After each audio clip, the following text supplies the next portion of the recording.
What if I were to suggest that you play a key role in the awakening world? And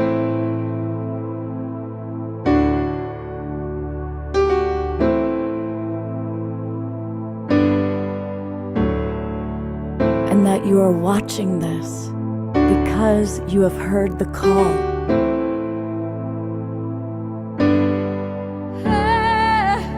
We can start right now by opening our hearts and minds.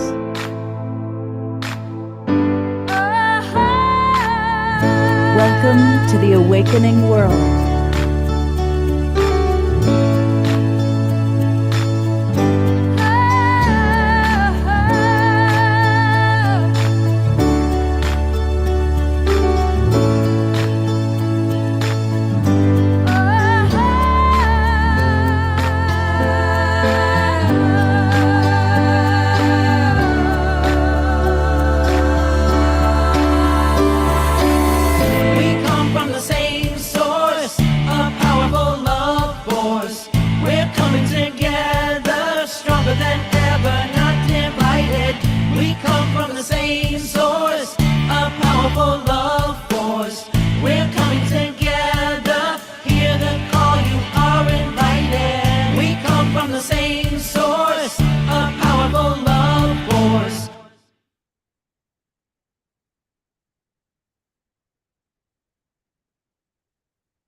Good evening, everybody. I'm Love Coach Scott Katamas, and welcome to The Awakening World, our Wednesday night edition, part of the Global Peace Tribe online offerings.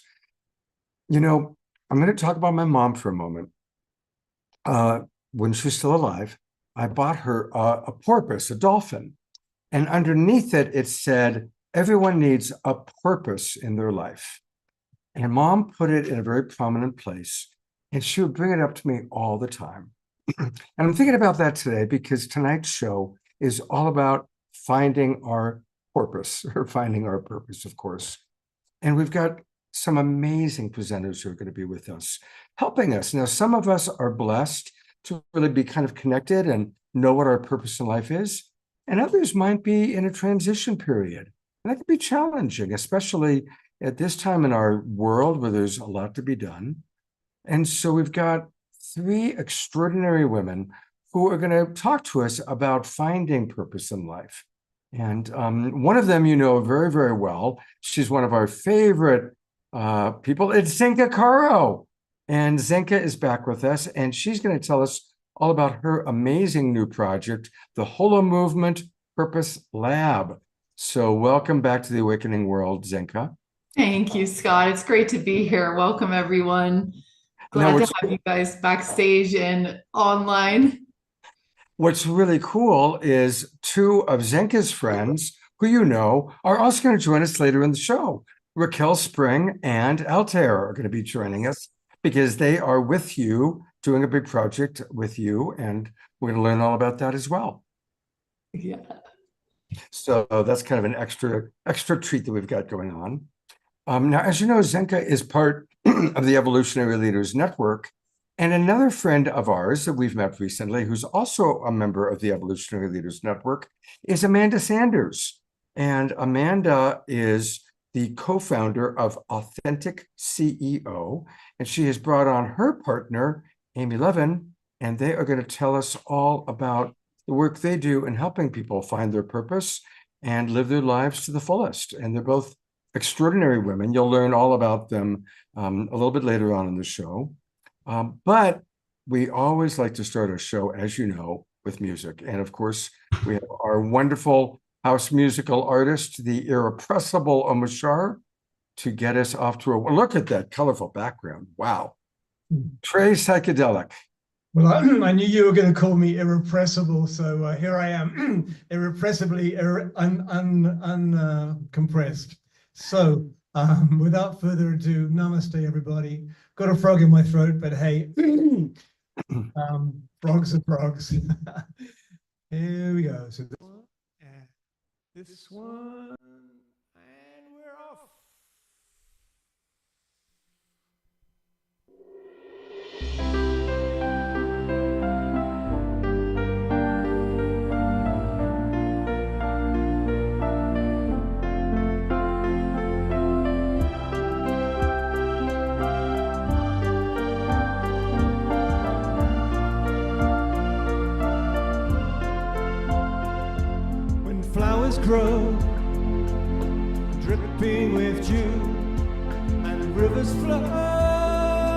in sapphire blue. I certainly know what a fall God I knew. I'm a deer that's lost fear of the ocean. And when autumn sun kisses my cheek, whilst cool winds come from mountains peak, with poems on my tongue, but no wish to speak. I'm a deer that's lost fear of the ocean. I'm a deer that's lost fear of the ocean. Sweet water, when I give you my heart, I already start to feel better. My sweet water, won't you send me your love forever and ever and ever? Forever and ever and ever. Oh, when tender hands trace memories where powdered sands meet temperate seas. I don't understand, yet I love mysteries. Tears lost fear of the ocean. And when evening stars shine all around, my grieving heart's no longer down. And things that were lost, that's where true hope's found. Dear, it's lost fear of the ocean. Dear, it's lost fear of the ocean. Sweet water, when I give you my heart, I already start to feel better. My sweet water, won't you send me your love forever and ever and ever? Sweet water, when I give you my heart, I already start to feel better. Oh, sweet water, won't you send me your love forever and ever and ever? I'm a deer that's lost fear of the ocean. I'm a deer that's lost fear of the ocean. I'm a deer that's lost fear of the ocean.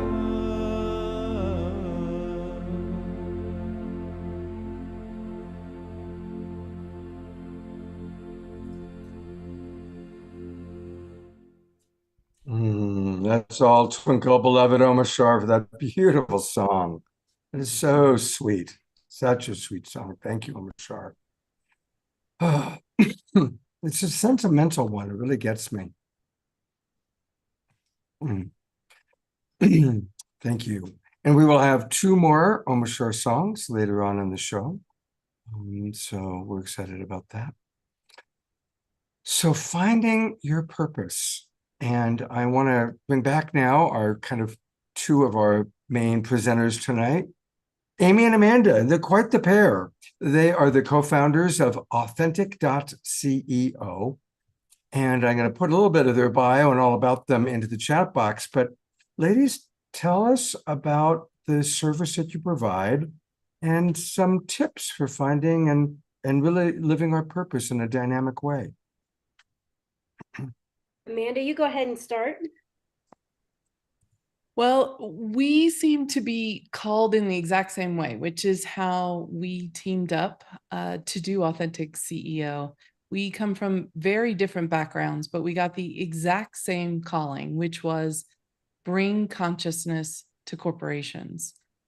And that's just a very different slant than a lot of people are looking at finding purpose or raising the frequency or advancing the evolution of where we're at. And Amy and I seem to be called in exactly the same way to do that. So we met in a mastermind and knew that we are supposed to do this together if we're getting exactly the same sort of message to do this. So we work with entrepreneurs who are working in startups. We work with executives who run multi-billion-dollar companies. We work with people who run venture firms, who invest.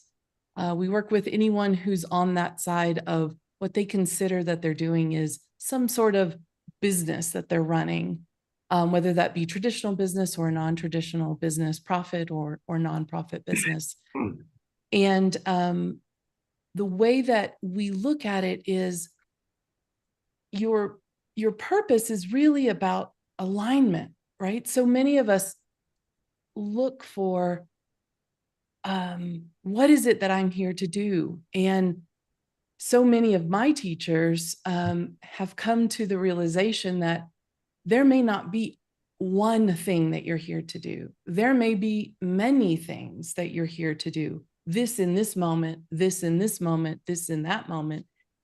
And I don't remember being taught any of that in school. I mean, first grade, second grade, third grade, not college. I mean, what class did we take that was, where's that purpose or where's that alignment? I mean, at best, if you were happy with math and science, they were like, go over into math and sciences. And if you liked more of like English and arts, they were like, yeah, kind of go over there. But that's all we really got. So Amy and I set out to create a program that would be what we considered modern day business school.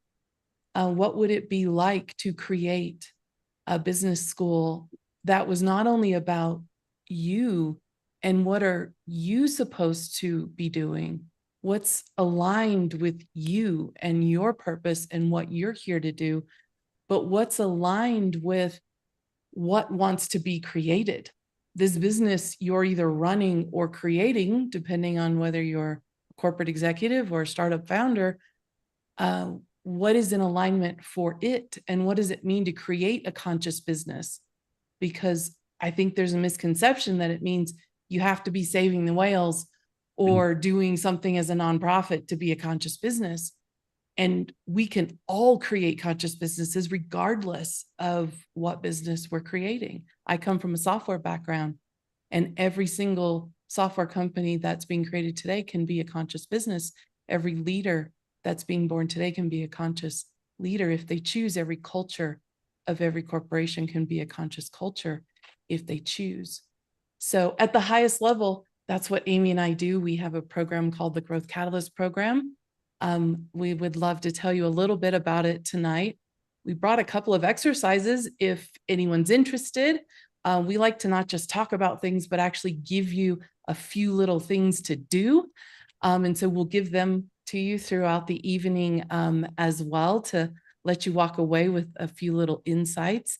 We'll tell you more about ourselves and give you a little more perspectives. We do come at this through a neuroscience and quantum physics lens. So put your science hats on tonight. There's many lenses you can come at this through. We happen to come at it through that lens because it reaches our audience a lot easier. But we're here to have fun and play. And thank you for joining us. And we're happy to be here on this journey with you. Thank you. We love neuroscience. We've done many shows on neuroscience, and we love that. So we're going to go to Zenka in a moment, but I want to meet Amy. And so, Amy, I've got a question for you. Yes. It's actually more of a serious question. Working with CEOs, what's your perspective of the rise of consciousness? You know, we all know that a corporation, by the very nature of corporate structure, is sociopathic. You know, because it's not about what's best 7 generations from now. It's about how much money can we make this quarter. So working with CEOs, what can you share with us about the rise in consciousness in the corporate world, or lack thereof? Yeah, it's funny you asked me the serious question because I'm the least serious person. Probably Amanda knows, most people know. So I think that's my gift actually to corporate, is that I don't take much very serious. I come with a lot of play. And in that play, we know joy is invoked. So I think the one role Amanda and I do have, if we're going to assign a role, is to hold the space of joy and love when other people can't feel that. And when we work with CEOs, I have yet to have one that is not, we see a transformation of. They realize that their work isn't in the outside, it's always within. And the moment they can put away the five senses just for a little bit, because as a human, we are often dominated by those five senses. When they can go beyond and hold a vision, despite what the numbers say, despite how people are showing up, they have the ability to actually have a greater impact. So is it a fast change? I think that probably actually depends on me, on how I'm showing up that day. When I am just in my space of being joyful, they are joyful. Their jobs are joyful. Their teams are joyful. And so that's my work. But there are days where I show up and I've had 5 kids and I go, oh boy. And they show up, oh boy. So I can't say corporate is separate from me, even though I've never worked in corporate. I actually have a medical background. But it's not, it is, the world for me is always a reflection. And when the others start to see it is reflecting them as well, they start to rise, as Amanda can explain here in a second. And we see great transformation where they aren't bothered so much by the numbers. I mean, we say this world is changing and money will change. And actually our greatest resource is synchronicity for any of us, no matter if it's in the corporate, if it's at home. Synchronicity is gold, platinum, however you want to look at it.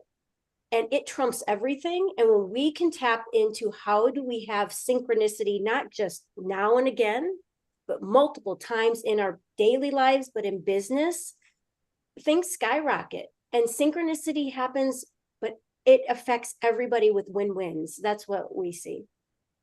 Mm. And that's why I Beautiful. brought up this image while you were talking, Amy, because this is the fundamental of the journey that we see our executives go on. And the reason, I guess I should caveat it, the reason we focus on the executives is the executives really are the matrix holders of the energy and the culture for the company. So if we get them to change, the whole company changes. We don't actually have to work with the rest of the company. If we get, the founders, if it's a small company to change, the rest of the company changes. We get the CEOs and the executives to change in a larger company, the whole rest of the company automatically changes. So that's why we target that level. We just go in at the fulcrum of where do we know that the point of change can happen. And so we go in and we work with them, and they're at this perspective where they predominantly operate in the life happens to them. Now, they don't admit that. Of course, they're like, no, like I'm in charge here, right? Like literally I'm in charge here. And they believe that they're in this sort of second tier life, is created by me, but it's very easy, to challenge that and to say, oh, really? So you take ownership for all the traffic out on the 5 today, or on the 405, or, depending on if you're a California or East Coaster, like whatever interstate it is that you're traveling on. They're like, oh no, of course not. I didn't create all that traffic. I would never create all that traffic, right?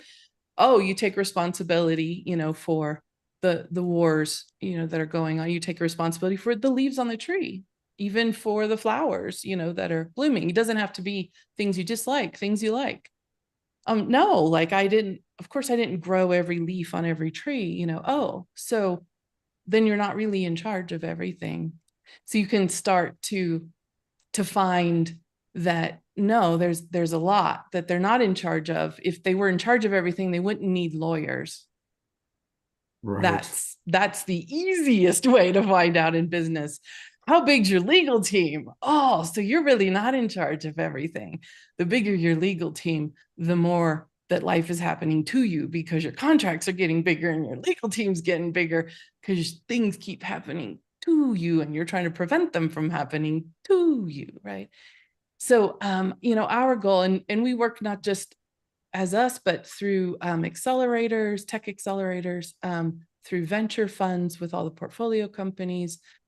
We work through all the places where businesses are being created and growing, to try to be there instead of everyone having to come to us. And our main goal in a lot of those places is to just get people to move from predominantly down here to predominantly one step up. That's it. We're not trying to take everyone to full enlightenment where everybody's, just completely blissed out all day long.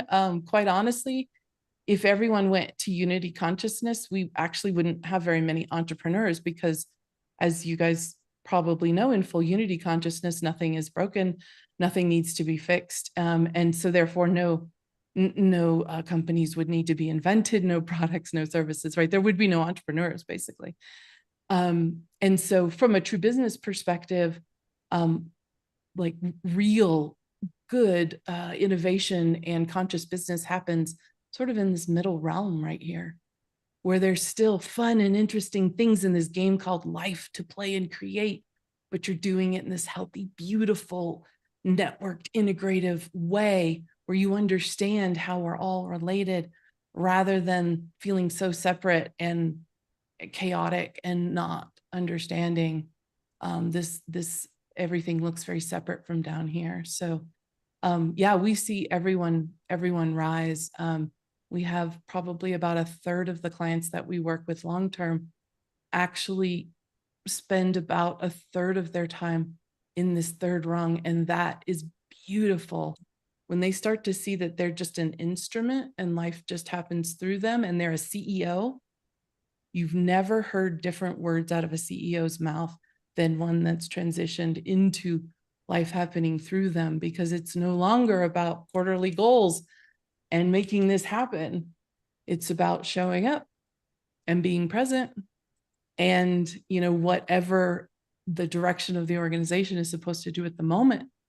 And it's about honoring and respecting, all of the partners and the entire network and all that they've done and all that they are and all that they are there to do. So yeah, it's very interesting to watch. But like Amy said, it's surprising to me. I didn't think this would be true going into it, but we've been doing this work since 2018 now. And we haven't seen anyone, let's say, flunk out of the program. I thought it would be maybe a 80-20, 60-40, like some sort of statistic of where does it work, where does it not work. It just works. I think we just must be in a world where this is where everyone wants to go, or maybe this is just who's attracted to Amy and I don't know, but it just works, and it's just beautiful. Beautiful. I'm wondering where you might have gotten that wonderful list, because it's almost identical to what Michael Beckwith from Agape teaches. And it's also almost identical to what our friends, the Twin Ray, teach. So it's beautiful to see this kind of universal knowledge of the kind of the four primary levels of consciousness. And of course, we all bounce back and forth. We might have a moment where, a certain person, we feel more victimized with the lower end. And then we have other parts of our life or relationship where we're really in the total awareness that spirit's flowing through us. But did you happen to get that from Agape and Michael Beckwith? We saw it.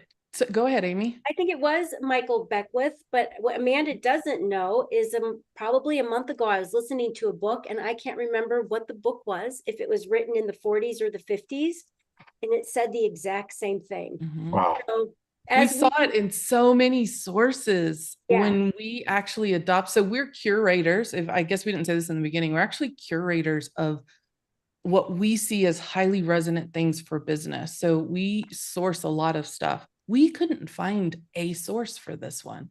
So this is one of our few pieces of material that has no source on it. There are so many people using it. It's kind of like if you've ever tried to find the source to the bus stop conversation. So many people use the bus stop conversation. I mean, I haven't been able to find who's the source of that, right? Like it is so in widespread use. I've seen a 3-part version of this the 4-part version, sometimes with different words, but yeah, I've seen it from so many different ones that it just helps, I think, to give that 50,000 foot view framework to people to even realize there are different perspectives to life. It's not just one dimensional. I think the way that Michael Beckwith does it is life happens to me, life happens for me, life happens through me, life is.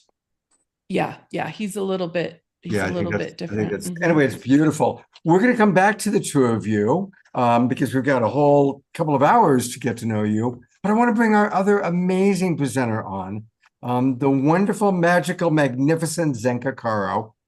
And I had the good fortune to stay at Zenka's house for a few days last year. I was visiting Sedona.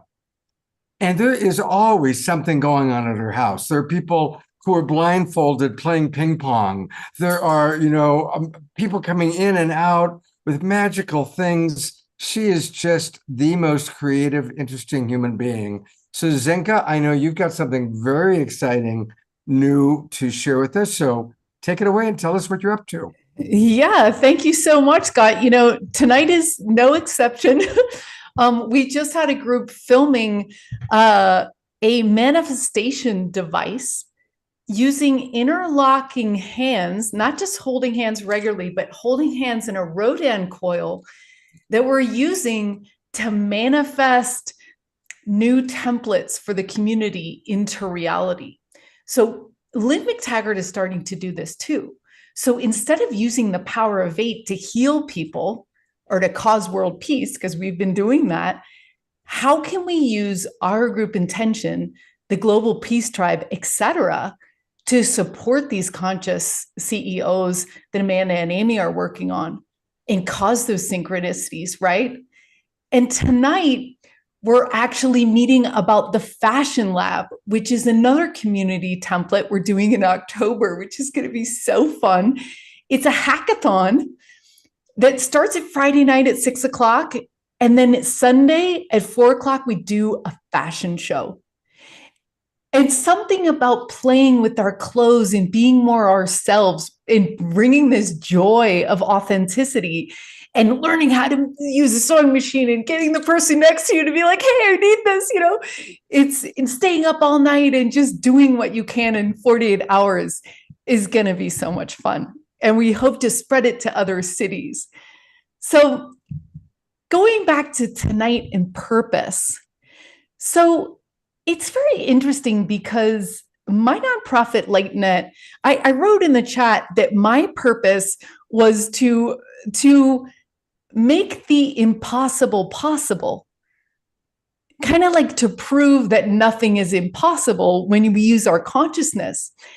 And I've been interested in this for the last 5 years or so, as I've been working on spoon bending and hearing about people levitating and all this getting out of wheelchairs.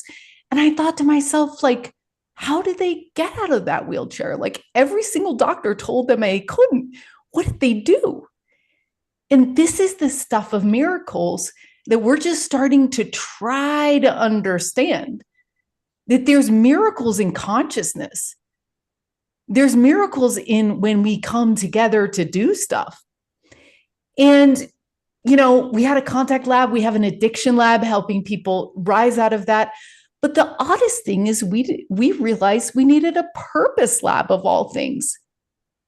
The statistics show that only 10% know why they're here. And it's almost like the most important question that you could ask yourselves. Who am I? Why am I here? And yet our entire society is not structured to let you answer that question. The education system is not like that. When you're a kid and you start dreaming, your parents like, no, no, no. It's so only 5% of the world are living their purpose. And this is extraordinary because I think that you guys all know that when you've seen someone on purpose, like Amanda and Amy and Scott and Omar, they light up. They're on fire. They're examples of what can happen when you have 3 synchronicities a day, like Amy said. You know, like Scott is attracting Marianne Williamson. I mean, all these people start to come into you, to your life, when you're on purpose. And do you want to know what is the biggest regret people have on their deathbed? What's that?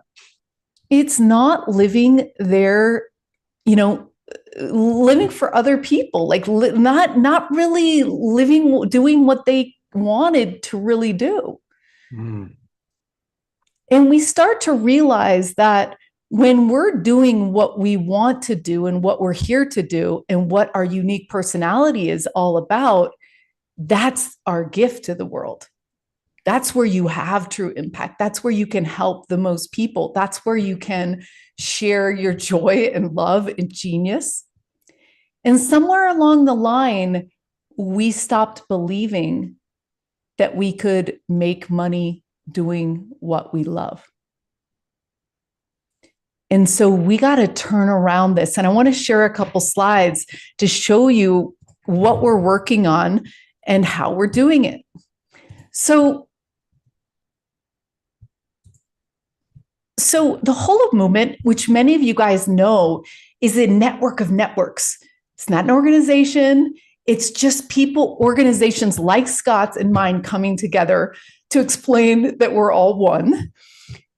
And have you guys ever seen this quote? Follow your bliss and doors will open for you that you never knew existed. The universe will open doors where there are only walls. So I have interviewed over 120 people that have found their purpose. And I'm starting to believe something happens with Dan Winter was explaining to me the other day that the heart is actually a fractal generator that starts to implode. And when you're in your purpose, you're in your joy and you're in your highest excitement, and that actually carries out. And that's why miracles are happening, because your heart's alive. It's on fire. And as we know, this quote that we're all sick of hearing, you know what I mean? It's like, we can change the world when we come together as a global peace tribe and bring that into the world. And we know that that's the case. That's why evolutionary leaders like Amanda and Amy are changing the world. Because like they said, the inner hive of the company translates out from there. So when we look at quantum physics, we know that our consciousness can change even rice when you say, I hate you for 20 days or I love you. So there's something, we talk about Tesla, we think in terms of energy, frequency, and vibration, but really consciousness is the most important part over everything else. And this is exactly what Amanda and Amy just said. Something about when you're in alignment, when you're doing what you're supposed to be doing, when you're saying what you want to say, when you're doing what you want to do, when you're acting the way you want to act, you are in alignment. And you basically have a blank sheet of paper. But we've got 90% of the world with a wrong hypothesis that it's not possible to live the life of our dreams. So we want to reverse that belief, like I just said. And we built a lab, just like the other labs, that studied 100 people. And we've got like a 10-year-old from Argentina that wants to build a periodic table of musical instruments. We've got this other girl that just interviewed 100 girls all over the world that are teenagers and asked them what they needed to make their dreams come true. And we built this Purpose Lab software. And we asked people who found their purpose, like, what was the method that worked for you? And we asked them to rank it. And then we build maps to show the fastest, funnest, cheapest way to find your purpose. And our data is already showing interesting patterns. So on the left-hand side, people can see how I found my purpose or Scott found their purpose. And on the other side, we can see how we did it together. And some of the initial research is starting somewhere, moving out of your comfort zone, finding flow, being courageous, finding mentors, looking inside rather than outside. So these are the collective intelligence already starting to form patterns that you got to start somewhere and you got to move out of your comfort zone. You know, it's this exploration. And we have all these sorts of things. You can search on books that were important to people, or you can add it to your library. You can say that you want to try it in the software and like it. And you can search by certain authors like Scott or me and look at what they liked. So in this, we have these idea of knowledge trees. So I can basically share all of the ways that I find my purpose. You can add resources and you can join a team of 8 to 12 to actually spend 8 weeks finding your purpose. And we've chronicled all these different people and shared their stories to show you that it is possible. And, you know, a lot of these stories are people that went one direction, became highly successful, and then they were like, oh, I'm not happy. This isn't fulfilling. I was successful because I was told to do it, because I thought it was good, because I was making money, because it looked good on paper, because my mom told me to do it, because I thought I'd be happy if I did the thing that society wanted me to do. But really, I'm much happier now because I listened to my, you know, inner self. We have playlists and Telegram groups. And if you go to the holoMoment, you can click right, holomovement.net, click on the Purpose Lab, and you can volunteer to lead a group. You can share your story. We have 100 people already. We just launched a couple of weeks ago that want to share their story. And we have 25 people that want to lead groups. One of the assignments, by the way, in the groups of 8 is you going out and interviewing someone that you know that are living their purpose. So I ask you, if you see someone in your life, whether it's your next door neighbor, or it could be the person working in the grocery store, ask them what they did, how they did it. And so I think really we're here to change the belief and bring people to a new sense of possibility. And you know, whether you write a blank sheet of paper and say, if you only have 1 year to live, what am I going to do? Or if you say, I'm going to win the lottery, what would I do? You get down to the core of what makes you come alive. And we need all you guys to come alive. A lot of times the purpose is like, I want to bring love to the world. And their job is being a hairdresser. And that's how they bring more love to the world. So your job is often not your purpose. But anyway, it's a very rewarding search and nobody can do it for you. You're the only person that can figure out what your purpose is. That's what my 10-year-old said. It's true. And it's very rewarding when you do that, because I think your heart explodes. And I think you light other people up into the belief that they can too. Beautiful. I'm going to bring all 3 of you up.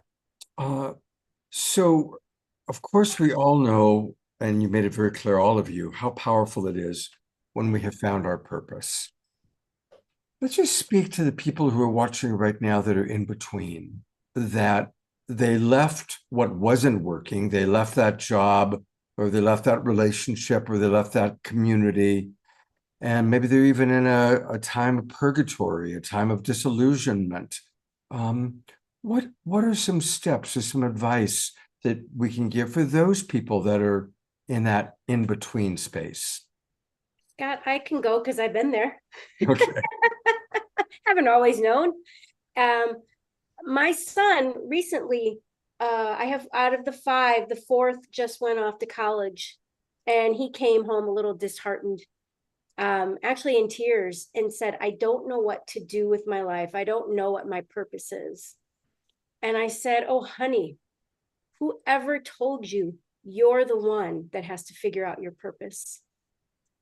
I said, have I given you that, that guidance? And he said, no. And I said, what if I told you your job is to show up every day with curiosity, with openness, with love towards yourself, with trying new things, with succeeding and failing and not having to figure it out?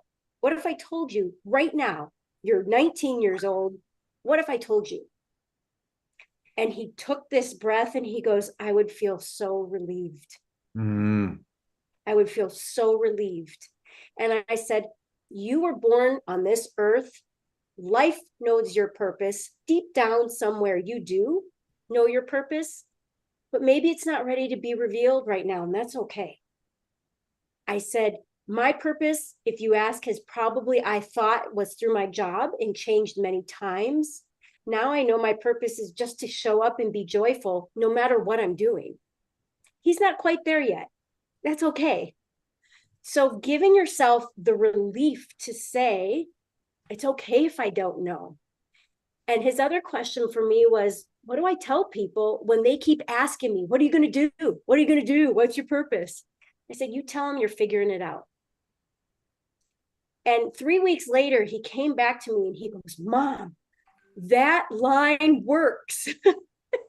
I said, well, what line? He said, I'm figuring it out. He said, the moment I say it, 2 things happen. He said, 1, this brain up here stops.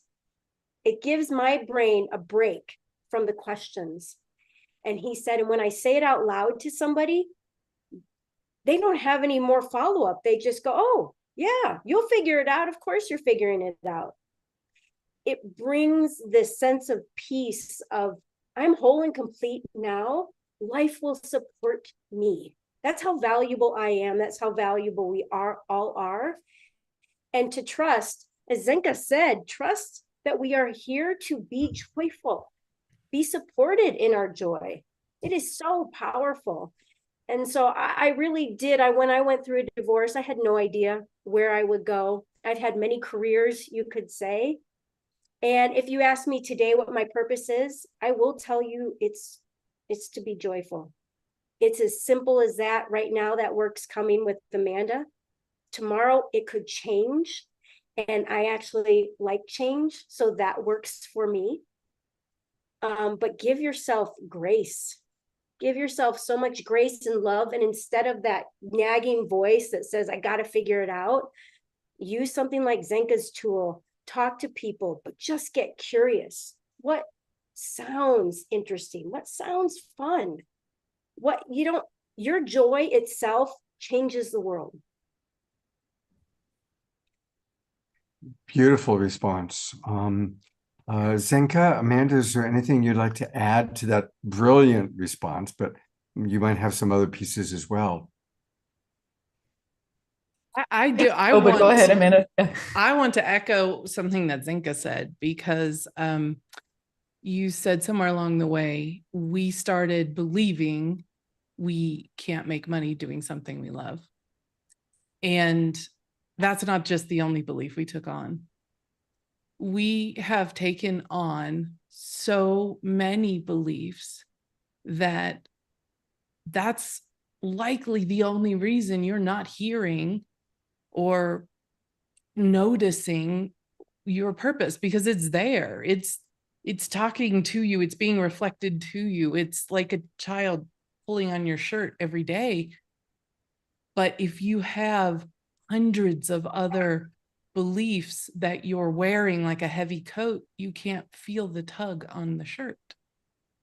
So a lot of the work that Amy and I do is no different than, thousands of other types of practitioners are trying to do these days on limiting beliefs. How do you identify them? How do you hear them in your own heads? How do you eliminate them or get past them? Because your natural state is a very open, high frequency, joyful, light-filled state. You don't have to learn to do that. That is natural. All of the beliefs that you took on are each like heavy rocks or anchors that are holding you down. And that's the only thing that's keeping you from seeing or hearing or feeling the little tug at your shirt for all the purpose clues, the blues clues that are coming in every day. If you have kids, the little purpose clues that are coming, because they are, I promise you, every single day they're being reflected to you all around you. They're just getting drowned out by all the other beliefs. So that would be my first thing. Find someone, anyone in any type of work that is doing work with beliefs, or just do it yourself with a book, a free YouTube, any way that works for you, or meditation. It doesn't have to be something super sophisticated or fancy. There's 1,000 different ways to eschew these beliefs. They are just energetic frequencies that we chose to hold on to in our hard drive. We thought they were beneficial at the time. I do not speak ill of any of these beliefs. We took them on positively at the time. We've just outgrown them. So that would be my first suggestion.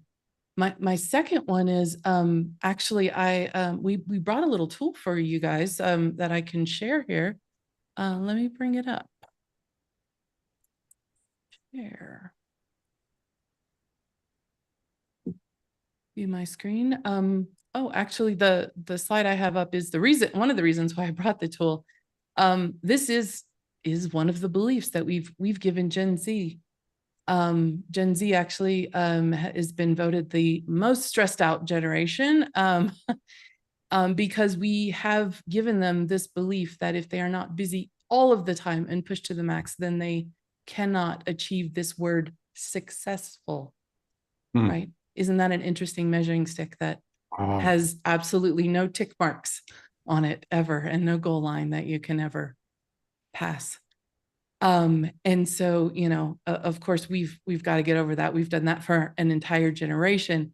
So here's a little piece. If you're just wondering, where am I? Because it's a little bit difficult for us to look at ourselves at this. So sometimes it's helpful to have a mirror, right? If you've ever tried to, you know, draw something on your own face or put makeup on, if you are a makeup wearing person, or brush your own hair without being able to see what it looks like, it's a little difficult. You can do it, but it's easier with a mirror.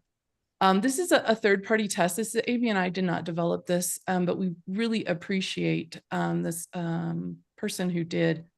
We work with a Stanford psychologist who uses this assessment, and she's the one who referred us to it. And at first I thought, oh, self-compassion, because we asked her, how do you choose a co-founder for a founder? Because that to me is like crazier than choosing a partner in marriage, right? Because it's the ultimate like stressful, potentially with our beliefs these days, stressful relationship of creating a company, you know, go in all this work. And if you don't already know them, and that's what she does. And she says, oh, I just do 2 assessments. And the primary one that I care about really is self-compassion. And I was like, what? That's it? And at first I completely dismissed it. And then I realized all that is self-compassion. And it's actually all that we've been talking about and everything that Zinka was talking about as well. Self-compassion is the ability for you to sit in your heart. Right? So how much do you sit in your own heart throughout the day? That is what self-compassion is.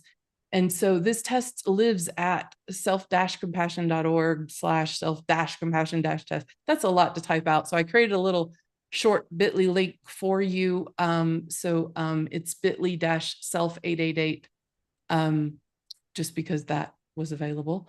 And seems like a lot less to type than all those dashes. If you'd like to go do it, I believe it's like a 25 question test. I've taken it numerous times and nobody's ever sent me weird marketing emails or anything. They do have you put your email in so they can email you the results. We've had all of our clients do it, and nobody's ever gotten their information sold or anything. But this is not Amy and I's site. I will just tell you that. But what you'll come out with is a great little score at the end that looks something like this. It'll tell you how you're doing on self-judgment, isolation, and over-identification.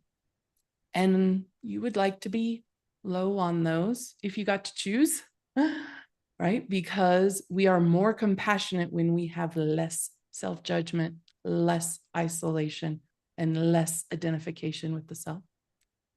And it'll tell you about your amount of self-kindness, common humanity, and mindfulness. And we have more self-compassion when we have higher amounts of those things, right? So the numbers, you can't just take every number and do the, high number's better, right? They are flipping scales. You have to realize what you are looking at. The system itself knows which ones to flip when it combines them into an overall score, which it will give you as well. And if you score between 1 and 2.5, you're considered low on the self-compassion. And I would say if this is where you're at, thinking about trying to find your purpose, it's probably not the next direct step for you. I would say working on finding yourself, being more self-compassionate, eliminating some of these heavy beliefs, that might be your first step. Finding your purpose, step 2 or 3 after that. Let's take some steps that are going to make you a little more successful. Otherwise, you're sort of in the middle of a crowd trying to listen to your inner voice. And I don't know that that's wildly successful, right? Moderate would be getting a 2.5 to 3.5 as your overall score.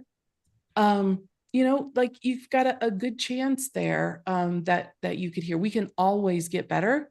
So maybe, look at finding your purpose, listening to the self while also doing some improvement work, whether you're choosing some meditation, some limiting beliefs work. We have some great things that we work with from iAwake Technologies that actually does some brainwave modulation to quiet out the inner critic, the ego, and all that stuff, so you can connect more to your higher self. So, some help might be needed here.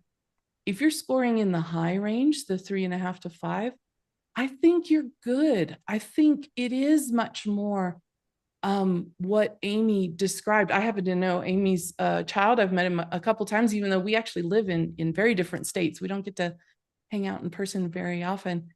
And he would definitely score in the high realm. And so I think if you're in this high realm for self-compassion, go directly for the purpose, right? You don't have a lot standing in your way other than maybe the belief that it's hard to find it or that something that might be there. So just knock that out of the way and say, no, it's not. Amy and Amanda and Zinka and Scott and everyone told me that it's not. And it'll just be reflected back to me today. But I just wanted to give you just a little tool to kind of understand, like, where am I and how hard am I on myself?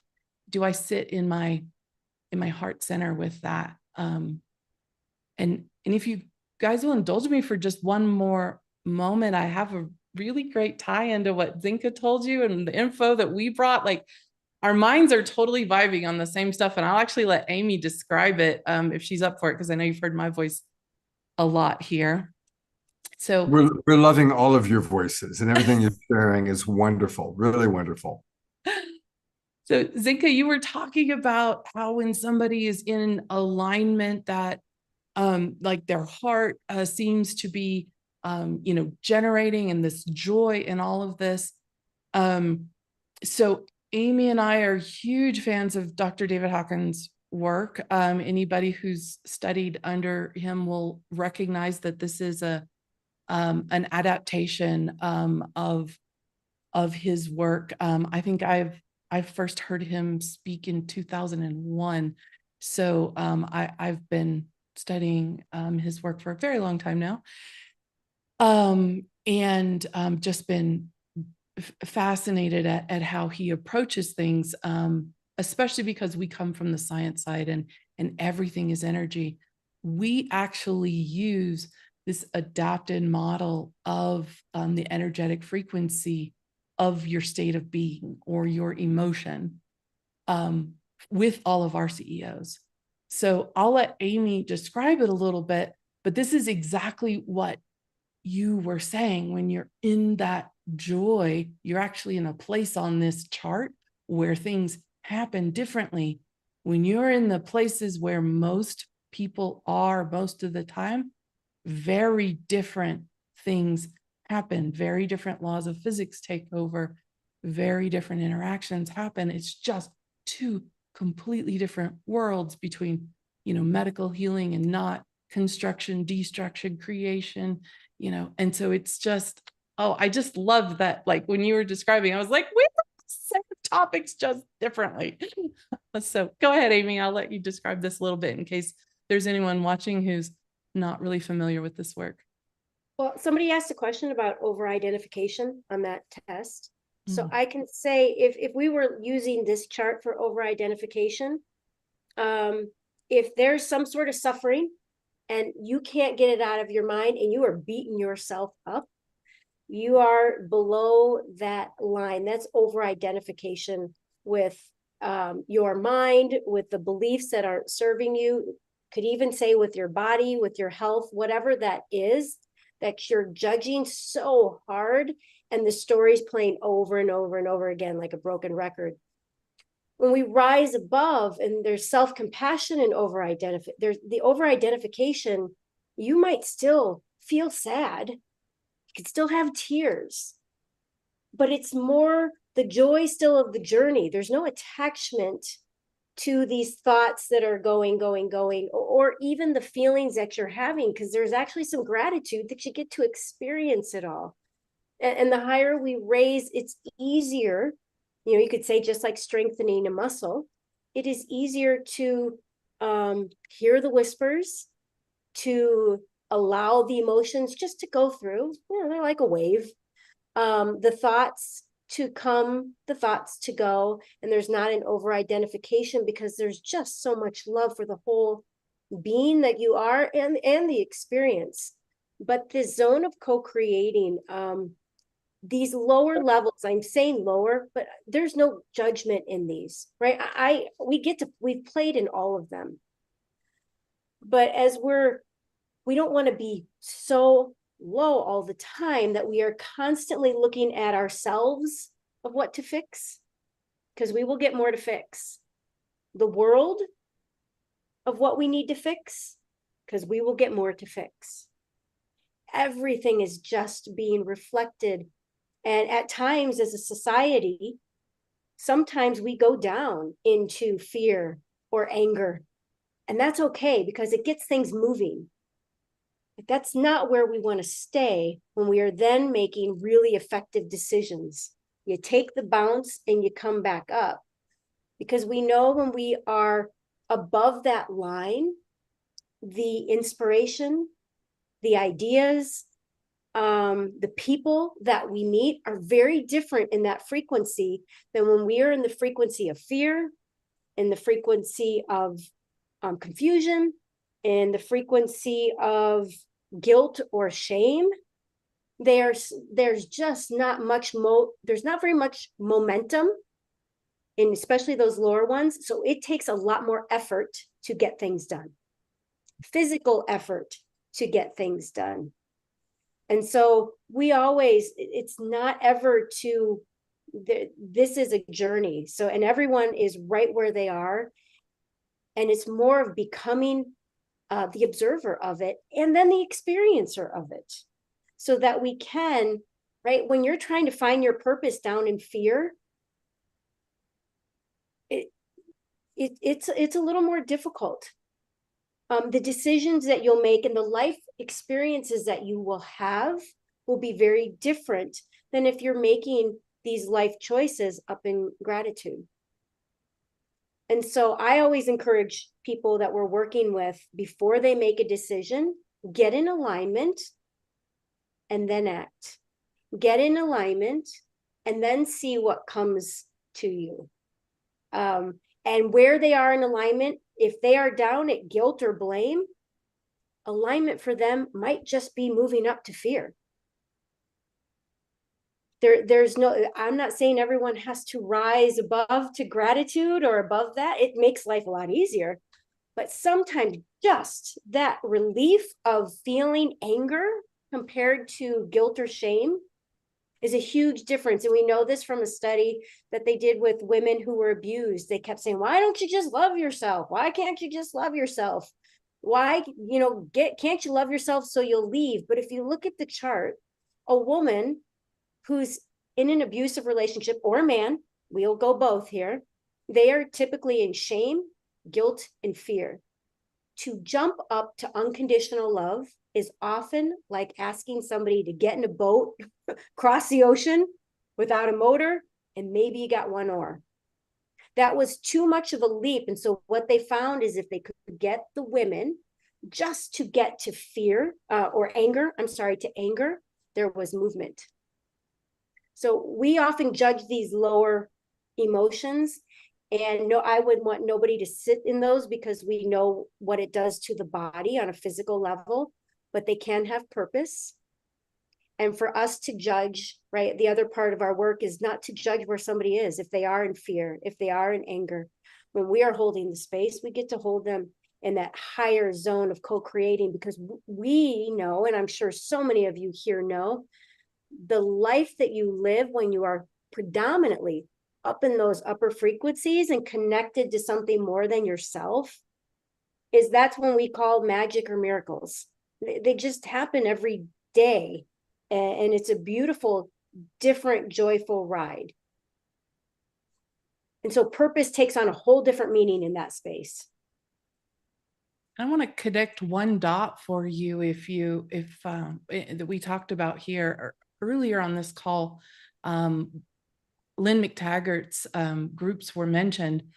And so if you haven't connected those dots, one of the reasons why like a Power of 8 group works so well, let's take like a medical issue, was if I have a medical issue, how I feel about that medical issue is very difficult for me to feel anything other than one of these things down here.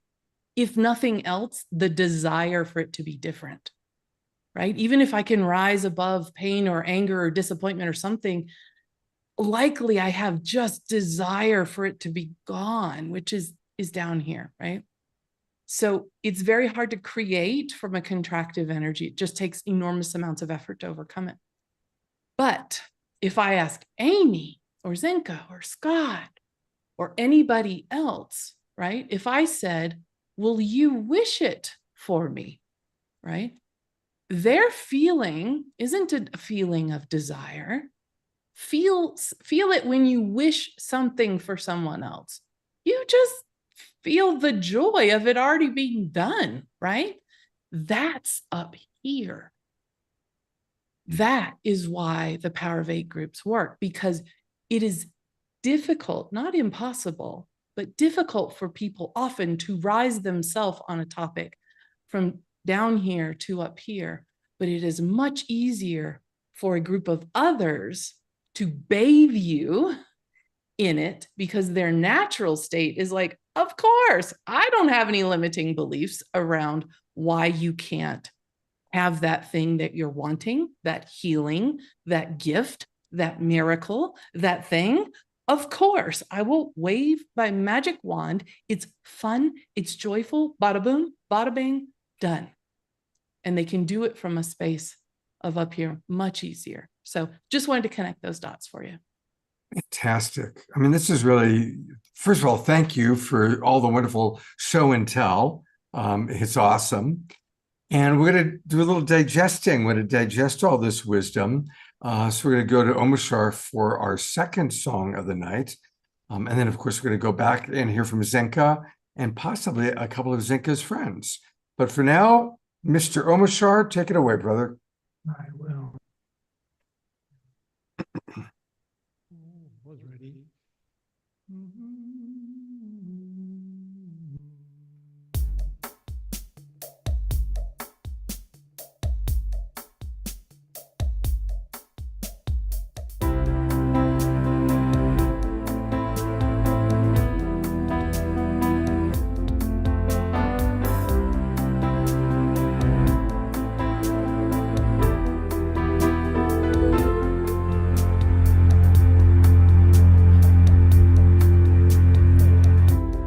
What more can I be than what I am? Though it's taken some time to clear these clouds from my eyes, open your heart and dance along. I'm thinking it's time to stop that same old song. I've come alive, so hear me now. I am in love with the world around me, and I will hold her in my arms and lift her with my dreaming. La-da-da-da. I lift her with my dreaming. Whoa, and lift her with my dreaming. Ba-da-da-da. So don't try to hold me to what I was. I've traveled through time to see this day arise. The love that I am is here for you.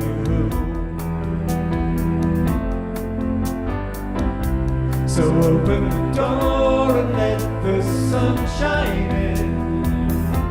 I've come alive, so hear me now. I am in love with the world around me, and I will hold her in my arms and lift her with my dreaming. La-da-da-da. I lift her with my dreaming. La-da-da-da. And lift her with my dreaming. Ba-da-da. Ba-da-da-da, ba-da-da.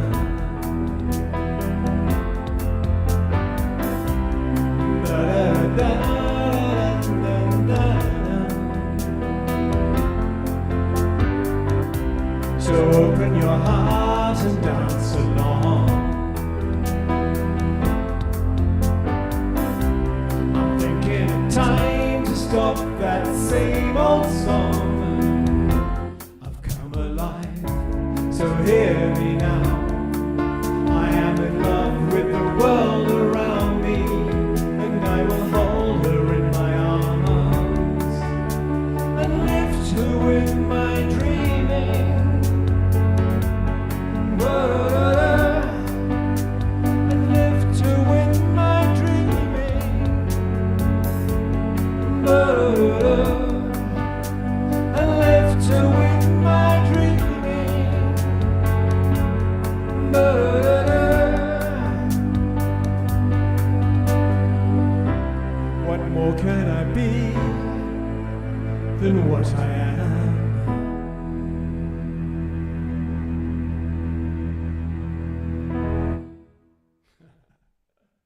Well, that certainly is the perfect song for tonight's show, isn't it? Wow. It's kind of interesting when I go to intro at these things. I got a bit of a froggy throat tonight, so I'm not singing it as gloriously as I normally do. However, I'll get over it. But yes, I just kind of scan what's in the energy field, and the songs pop up, and I go, really? Do I have to sing that? And they're always perfect. So, hello.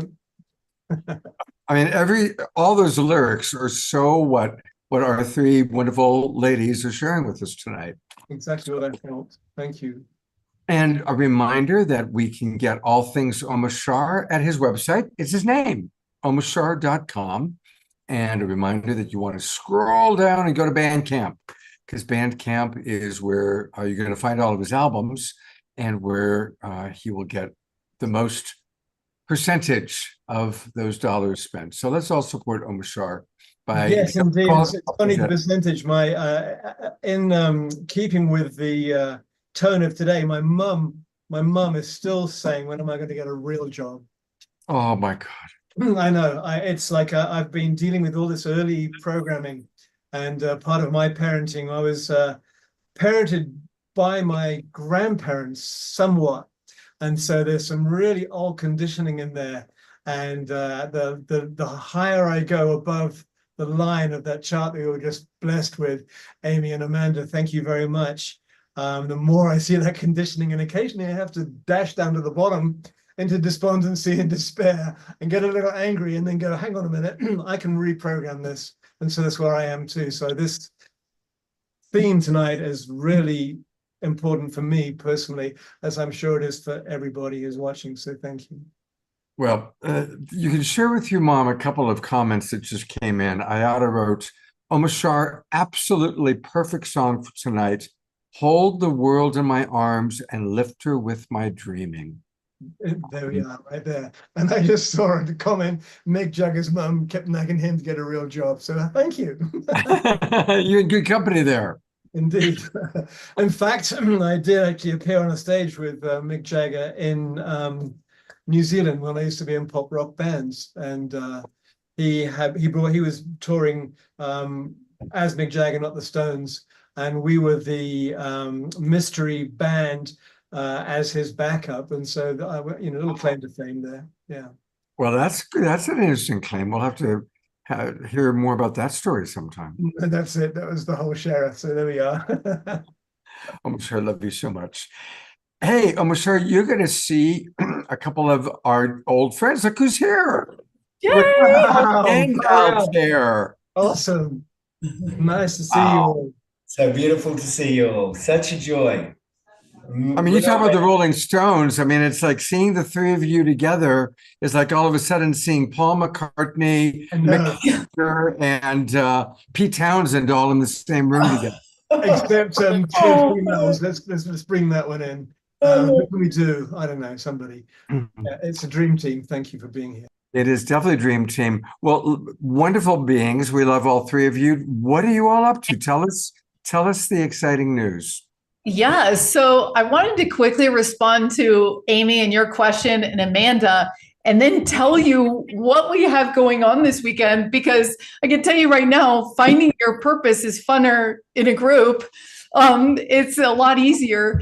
And they're also going to talk about doing it through astrology and meditation, which is surprisingly powerful.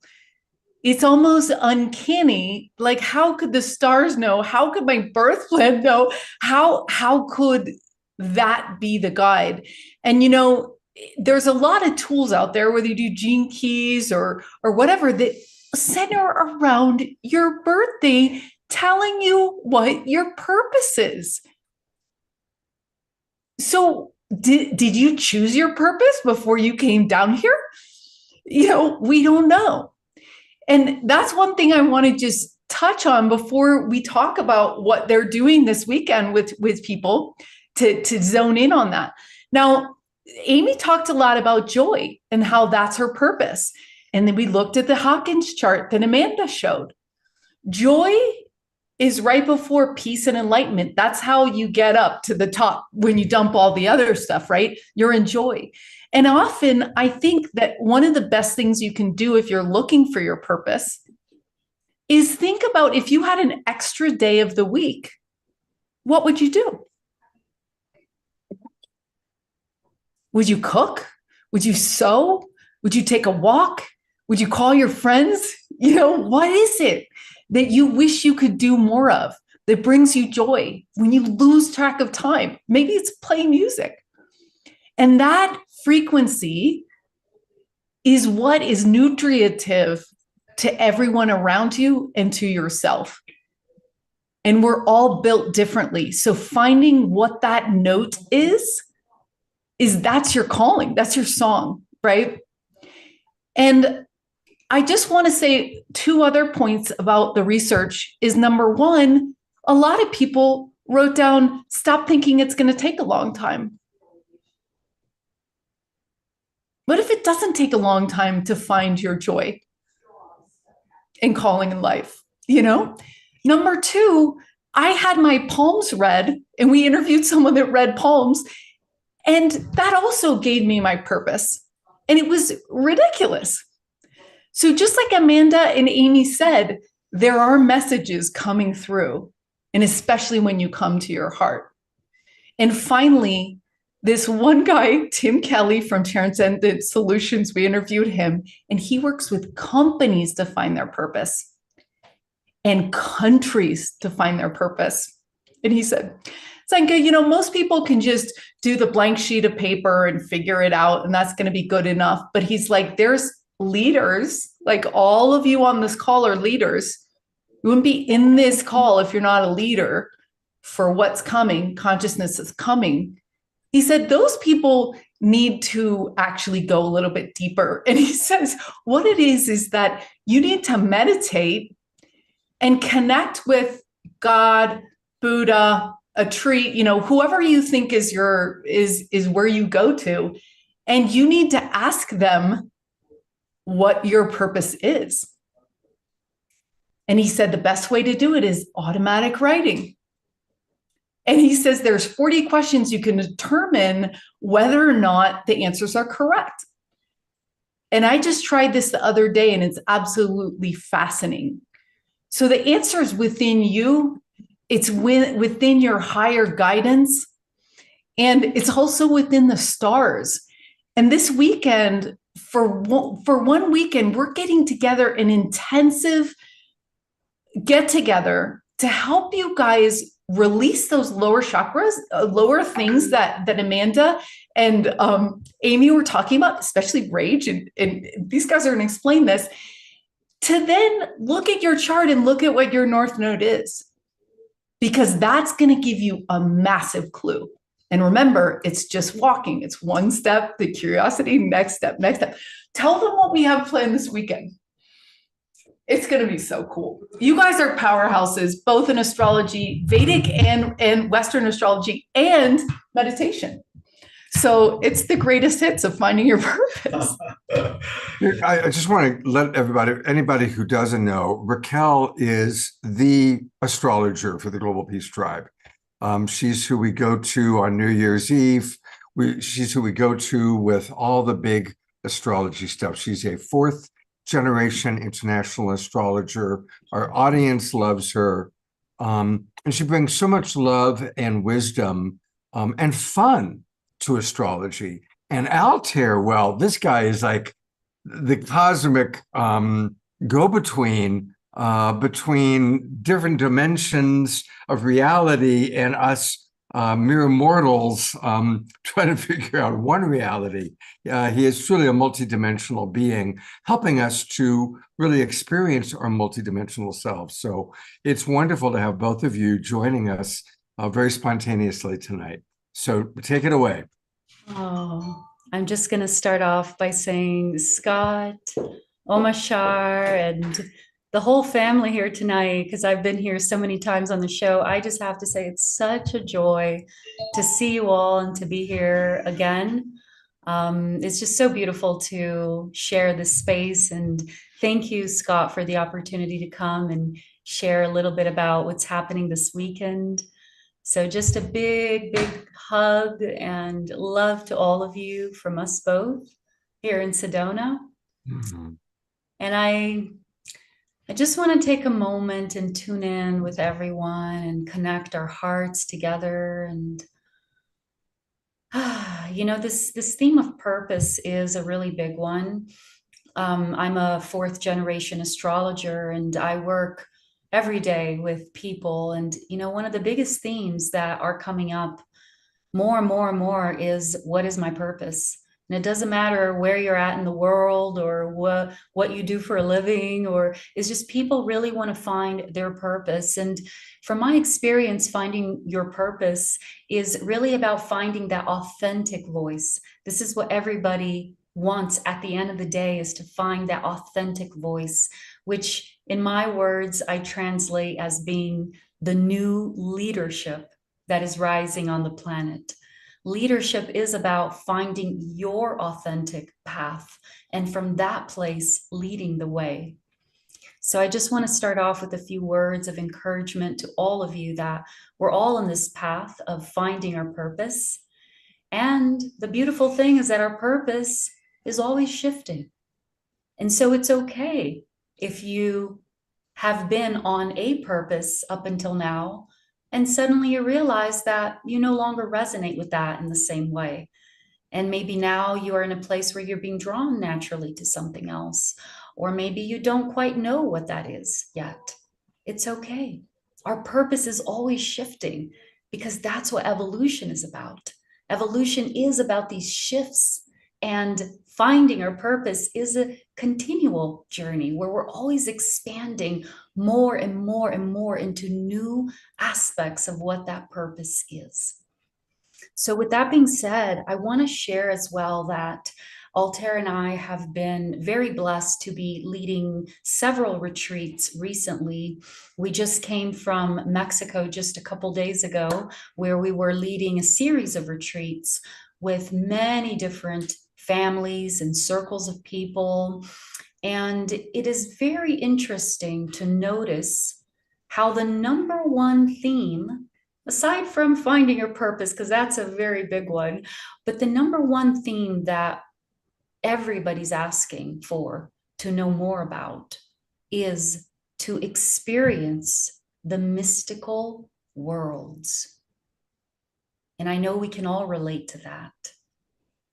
And this is something that thankfully the world is more and more opening up to. There is this curiosity, this ever increasing curiosity to know more about who we are in our connection to the stars, right? And to our cosmic family. And this is so beautiful because this is where, number one, we have that opportunity to take that quantum leap as a civilization, as a society, to open up to more of who we are.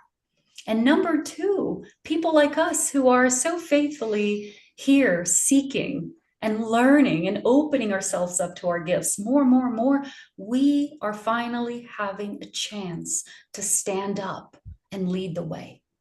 So Altair and I have been very blessed to be leading series of retreats where we've been helping people align with their true purpose and also connect with the mystical worlds. And I'll let Altair speak in just a minute here, but I want to just tie this into what we're doing this weekend, because this weekend we are taking everyone on a beautiful journey of the mystical worlds, and through that coming into alignment with your purpose. He's going to explain better, and it's going to be amazing. But I have here, I wrote down what we're going to be doing. And to summarize, we are going to be helping you connect with the mystical worlds of your star child. Feel into what that means for you. Your star child. Together with your inner dragon, which is your future self, and your multidimensional self. And so from that, this connection that we're going to be taking you, the star child, your inner child, the true essence of who you are, together with your inner dragon, which is where that life force comes through. Together, you're going to be aligning yourself to what your purpose is. So we will be working with some astrological concepts, nothing too complicated. This is merely to help you understand that your chart already shows you the way. And so together with the knowledge of your chart, you yourself can come into a greater clarity of what this purpose is. So we will be working with some very basic concepts. One of them is the Black Moon Lilith, which is really the Black Moon Lilith archetype in astrology, is where we hold all that power. The inner dragon, every time you hear us speak about the dragon energy, the name of the program is called Awaken Your Dragon. The dragon is this connection to your Black Moon Lilith. It's where all the mystical powers are at. But before you can connect with those mystical powers, there are some things that you have to unobstruct. Is that how you say it? Unobstruct, right? Like in the form of repressed emotions or anger. And when you're able to release that, what is left in its essence is a pure, raw, primal power that we are all entitled to as human beings, as children that come directly from Gaia. So the Black Moon Lilith is a very Gaia archetype, and we're going to be helping you understand about that. And then together with the lunar nodes, this is something else in astrology, we'll be giving you some beautiful information about your path and your purpose and your destiny here. So just a little bit about this weekend, and I just hope that you feel the love and the care that we have for each of you, because at the end of the day, we are one heart, and what one is going through, the rest is also feeling. So we are all in the search together to align with the mystical realms and bring that back down into our purpose in the future moving forward. So thank you. I'll let Voltaire speak a little bit. Beautifully said. And well, before you pass to me, I thought in terms of the star child, maybe you'd like to share your own child's star journey with your parents and that. Well, we both are very, we come from long lineages of mystics. You know, I come from at least four generations of astrologers and mystics. And so I was just telling Altair the other day, he didn't know, and he's like, oh, you should say this in the show. But I guess I could say that my earliest experiences with the mystical realms, as far as I can remember, when I was only 3 months old, I got double pneumonia. And my parents, they tell me the story every year, especially on the day of my birthday, which was just 2 days ago.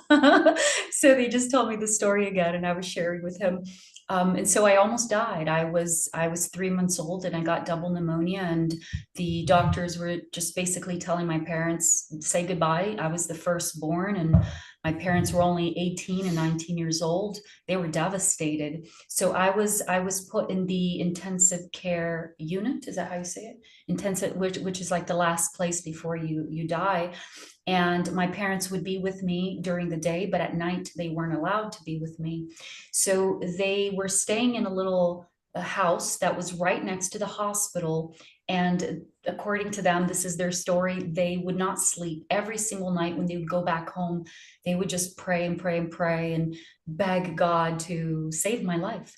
So one night, you know, I could leave any moment, I could pass away any moment. And so they both tell me this story, and they're moved to tears every time they tell me every year on my birthday, how they were praying for me. It was like 3 o'clock in the morning, and they were outside and just looking out at the hospital and praying for me because they couldn't be there with me physically.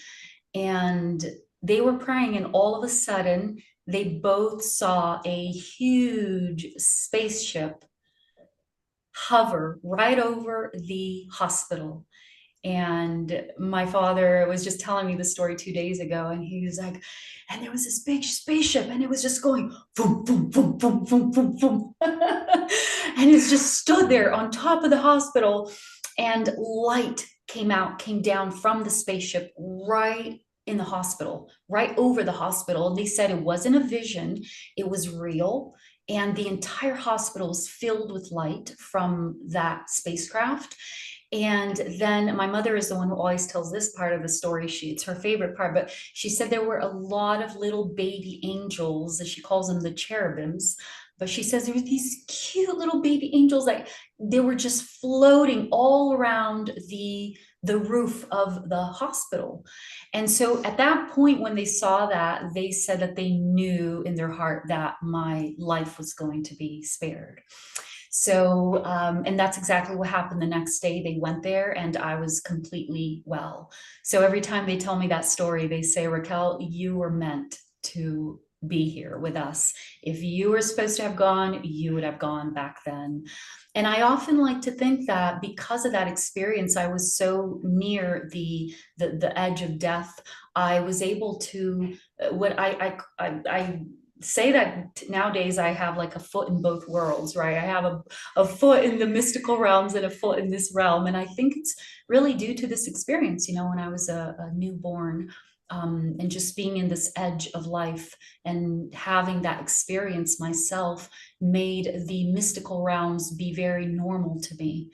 and something that I can just ease and in and out of throughout my life. So there you have it. Beautiful, beautiful. I love it. And if you're tapping in like we are to Raquel's story, then I want you to consider, I'm going to give you a little direct experience of how you might feel the weekend with us so that you can get a feeling in your body. So I want you to consider, just like Raquel, you're all star beings. In fact, you have star children inside yourself. We're made of the stuff of stars, right? I mean, in terms of quantum theory, we are actually all connected with the stars at all times.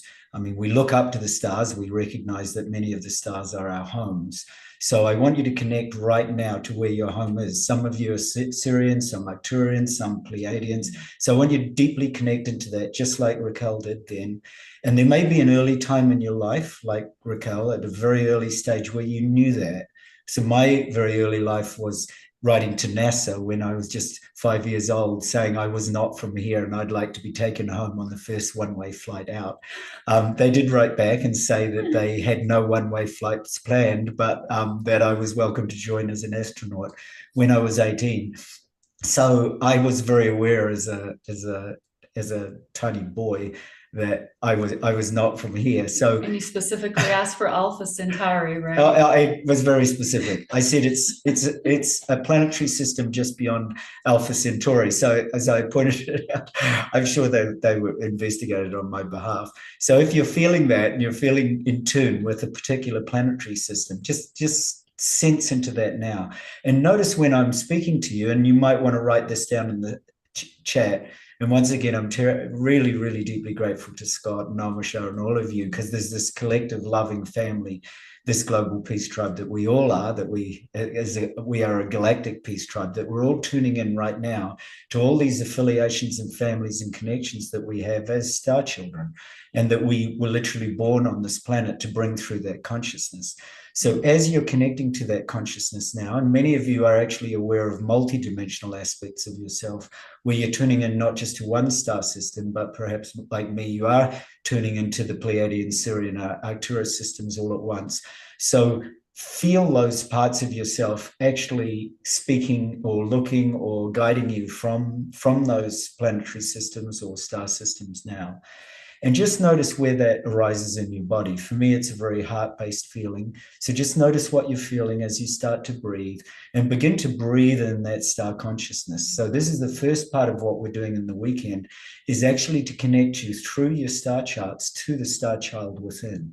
So we're using the energies of Black Moon Lilith, but particularly the energies of Black Moon Lilith in her relationship with the galaxy, because Raquel does exquisite astrology and I do galactic and Vedic astrology, and so together we form this divine partnership with the stars, which I think is very, very beautiful. So as you're feeling into that now, and as you're noticing your connection with the stars, and as you're noticing that star child in yourself, you can do it with open eyes or closed eyes. Oh, I got a bright burst of starlight. It was probably Scott reaching out to me and tapping me saying, hey, yep, I'm there already. Scott actually usually does this before I start this, so he's already way ahead. His future self has already told me and him what I'm going to say. So I love doing that. Almasha's already composed a new piece of music based on what I was about to say, that his future self has already tapped into. So if your future self is already connecting and you're starting to feel this in your body, and you're feeling an excitement and kind of a thrill of the experience of being here in the star connection in this galactic tribe, then notice where it is in your body. You can close your eyes and notice what kind of energy is there for you. And it might be very elemental. Some of you will feel more earth-based energies. So we look at this through our star charts, right? What are you, more earth? Are you more air? So notice whether it's more an airy feeling. Earth might to you feel very heavy, elementally. Air might feel to you more tingly, elementally. Fire might feel more warm to you elementally. Mm-hmm. Water might feel more like a current, like a surge or streams. Some of you will tune into space, so you may feel very out there already. So as you're tuning into this and you're starting to dive very, very deep into your connection through the elements in your body to the star child in you, notice what form the star child has. Some of you will actually see a starburst. Some of you will see light. Some of you will you'll feel the essence of that star within you. Some of you might even see a little child. Maybe you might go like Raquel to when you were just 3 months old or a year old or 2 or 3 years old, when you first had your experience of knowing that you were different and knowing that there was something unique about what you were here to do, your purpose, which is the whole theme of this beautiful show that we're sharing in. So you're feeling into that very earliest sense of purpose, noticing where it's arising in your body, and you're bringing a sense of connection to that purpose. So you, in a way, your adult self, your higher self is reaching out to that star child in you, and you're holding her hand or his hand, and you're saying, what do you need?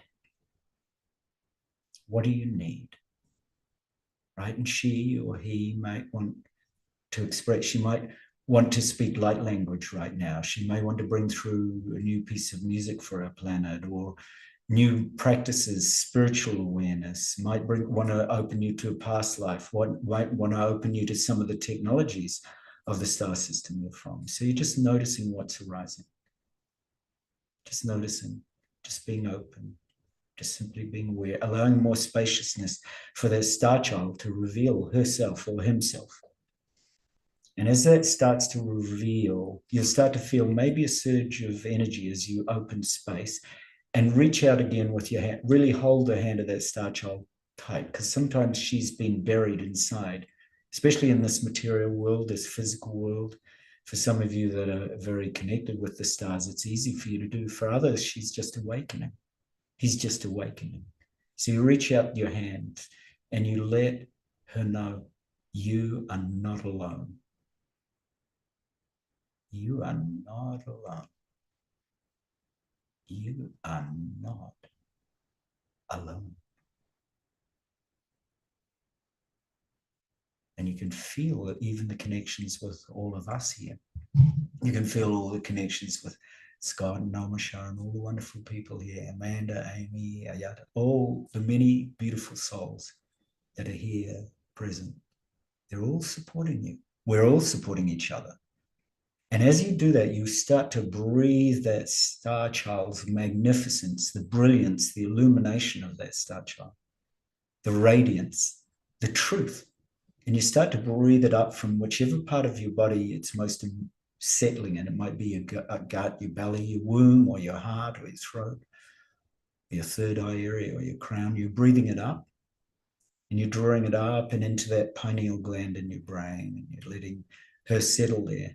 And you start to open to that inner dragon. You start to open to the inner dragon fire. And the dragon might take a shape. She might take a form or a color. She also could be a feeling, just a feeling, a sensation, just this inner awakening of the Kundalini or the Shakti that is Black Moon Lilith. And so you breathe her up again, you nurture her, you nurture that fire of the dragon within you.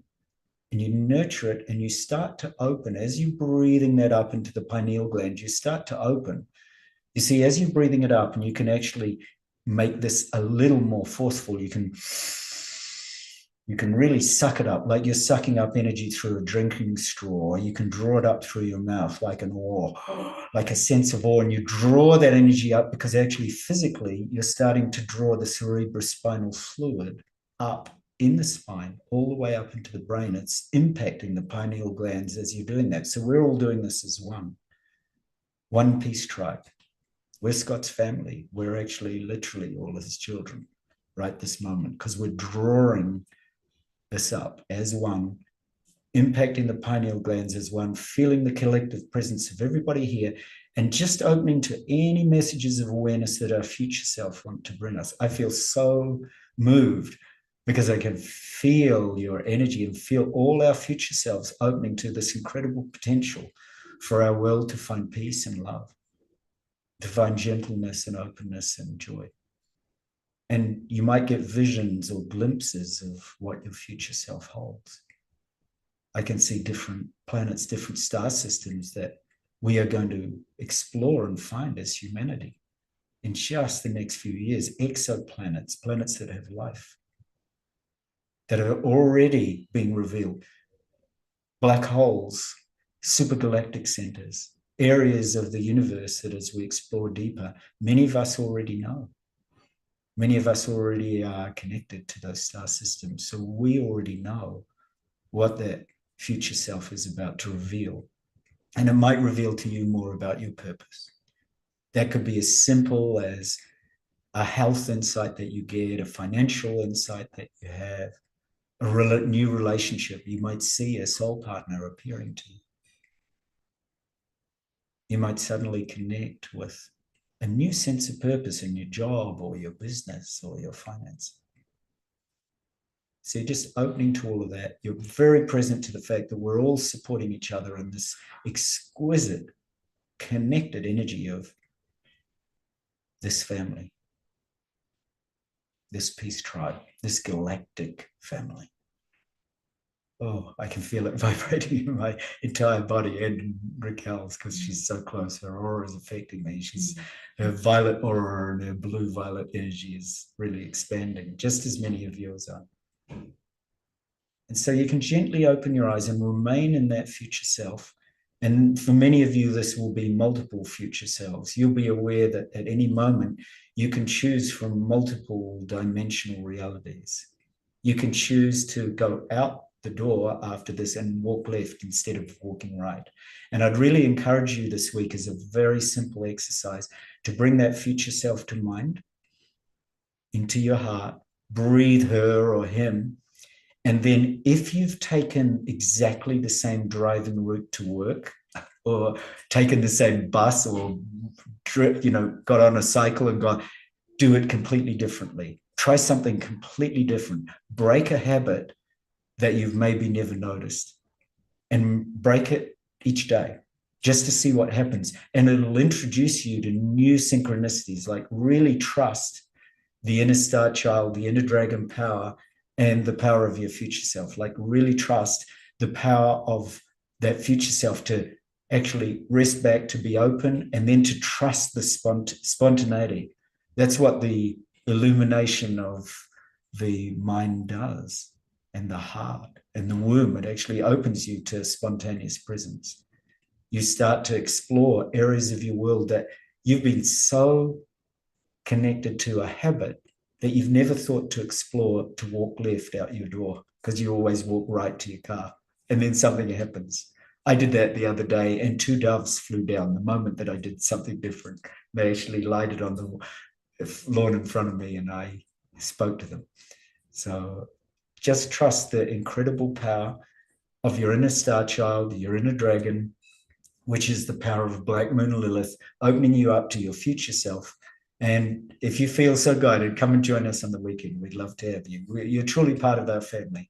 And Scott and Amishar and everybody here, I'm just deeply, deeply in gratitude and love and joy and happiness just to be here. You can see I got a little tears already just to be in your presence, Scott.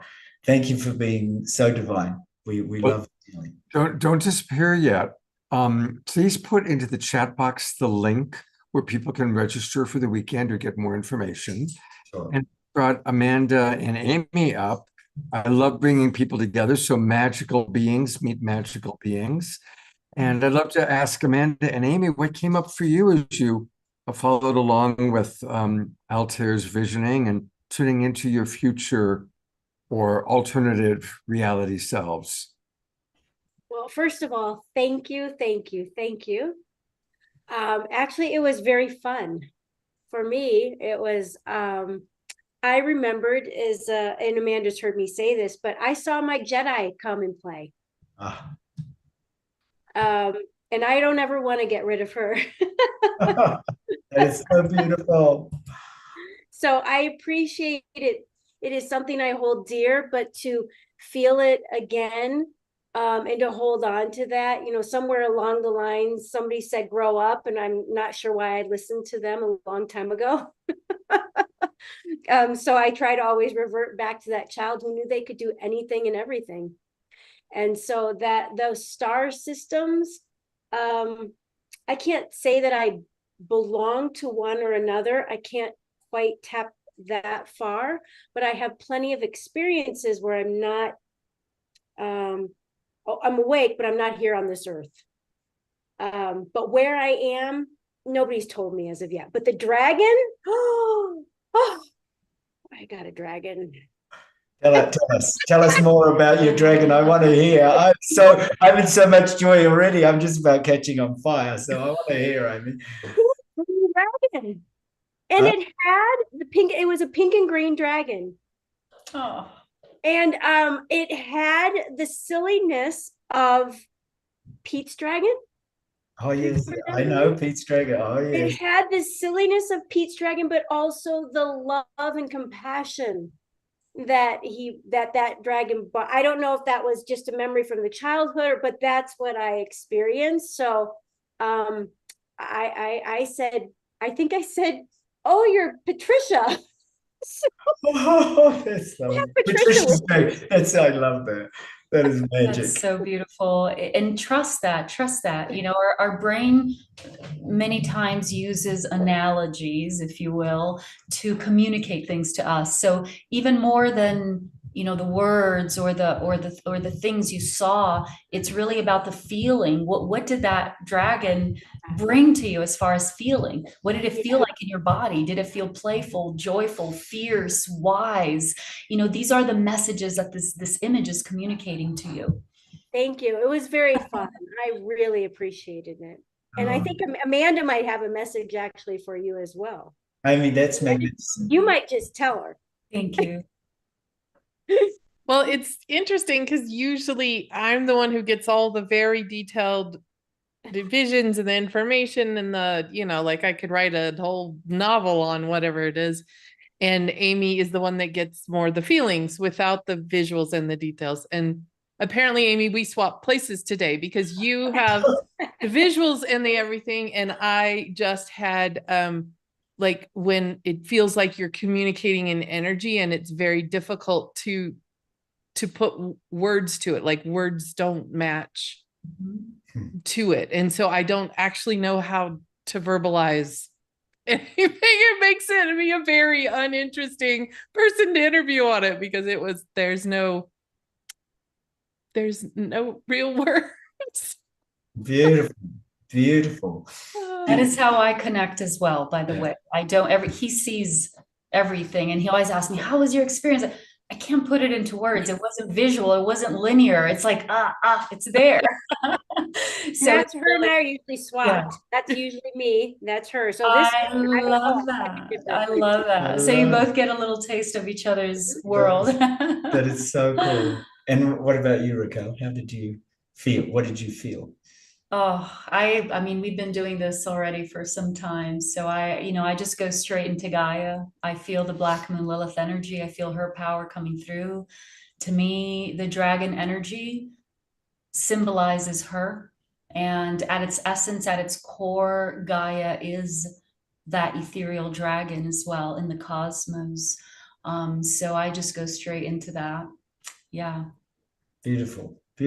Scott, Michelle, would you? Yeah, what did you experience?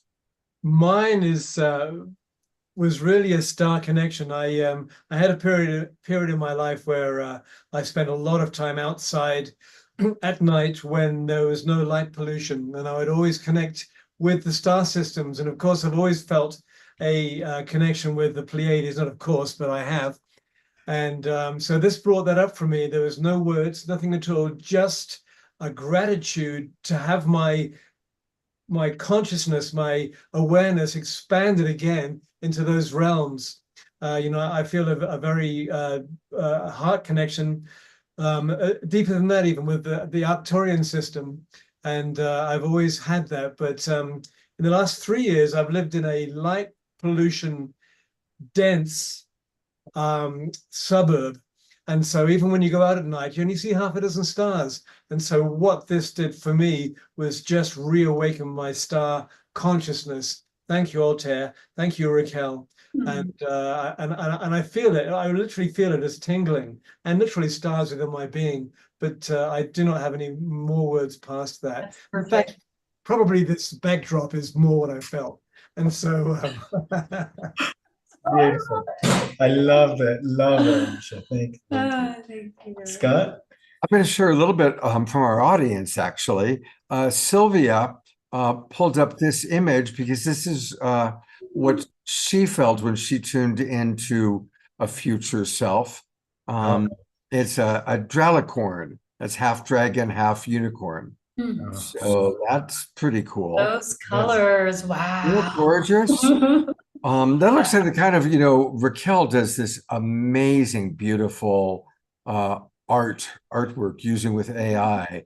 I encourage all of you to go to her website. I'll pull it up and show some. Ayada wrote, Altair, that was so powerful. Thank you very much. That really tied together some pieces from my life. And Scotty Satori also sent an image that I think represents his future self. Oh my goodness. Magical. Isn't that adorable? Hearing these. Oh my goodness. Thank you. Thank you. Oh, I love them. I love them. Susan writes, I feel very connected to Sirius. I think they want to talk to me, yet I'm not quite ready. That's honest. A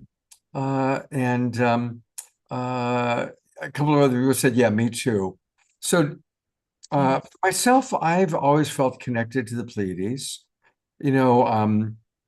Always. If I look up into the night sky, it doesn't matter what time of year it is, if the Pleiades is visible, it's what I immediately see first. And I've had a couple of memories of a long time ago in terms of Earth years, coming to this planet and making a commitment to be a big part of the evolution of humanity. So that's something that you reminded me of, and I appreciate it very, very much. Thank you. Oh, thank you. Thank you. It's always an honor to be on your show. So I'm always deeply, deeply grateful. What a joy. Thank you. Absolutely. Here's one more image that came up from Sylvia. This is her alter ego, Grindal the dragon. So there's I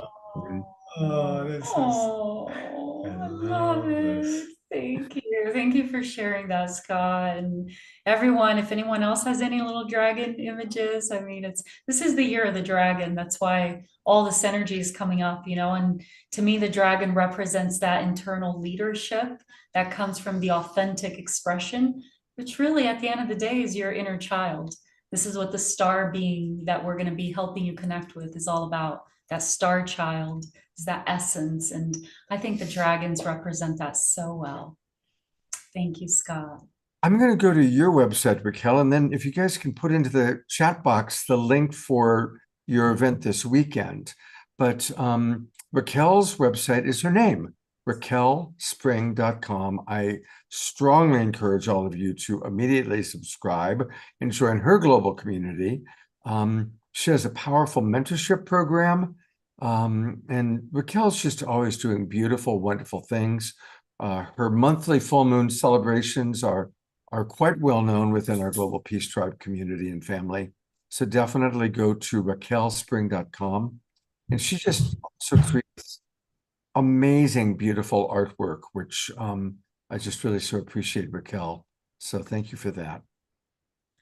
Yeah, thank you so much. I've been very blessed recently to be doing all these projects now in conjunction with Altair. And so we lead these full moon gatherings every month. They are free community events that if you want to participate and join, this is really about celebrating the energies of the month and getting guidance and wisdom for the month ahead.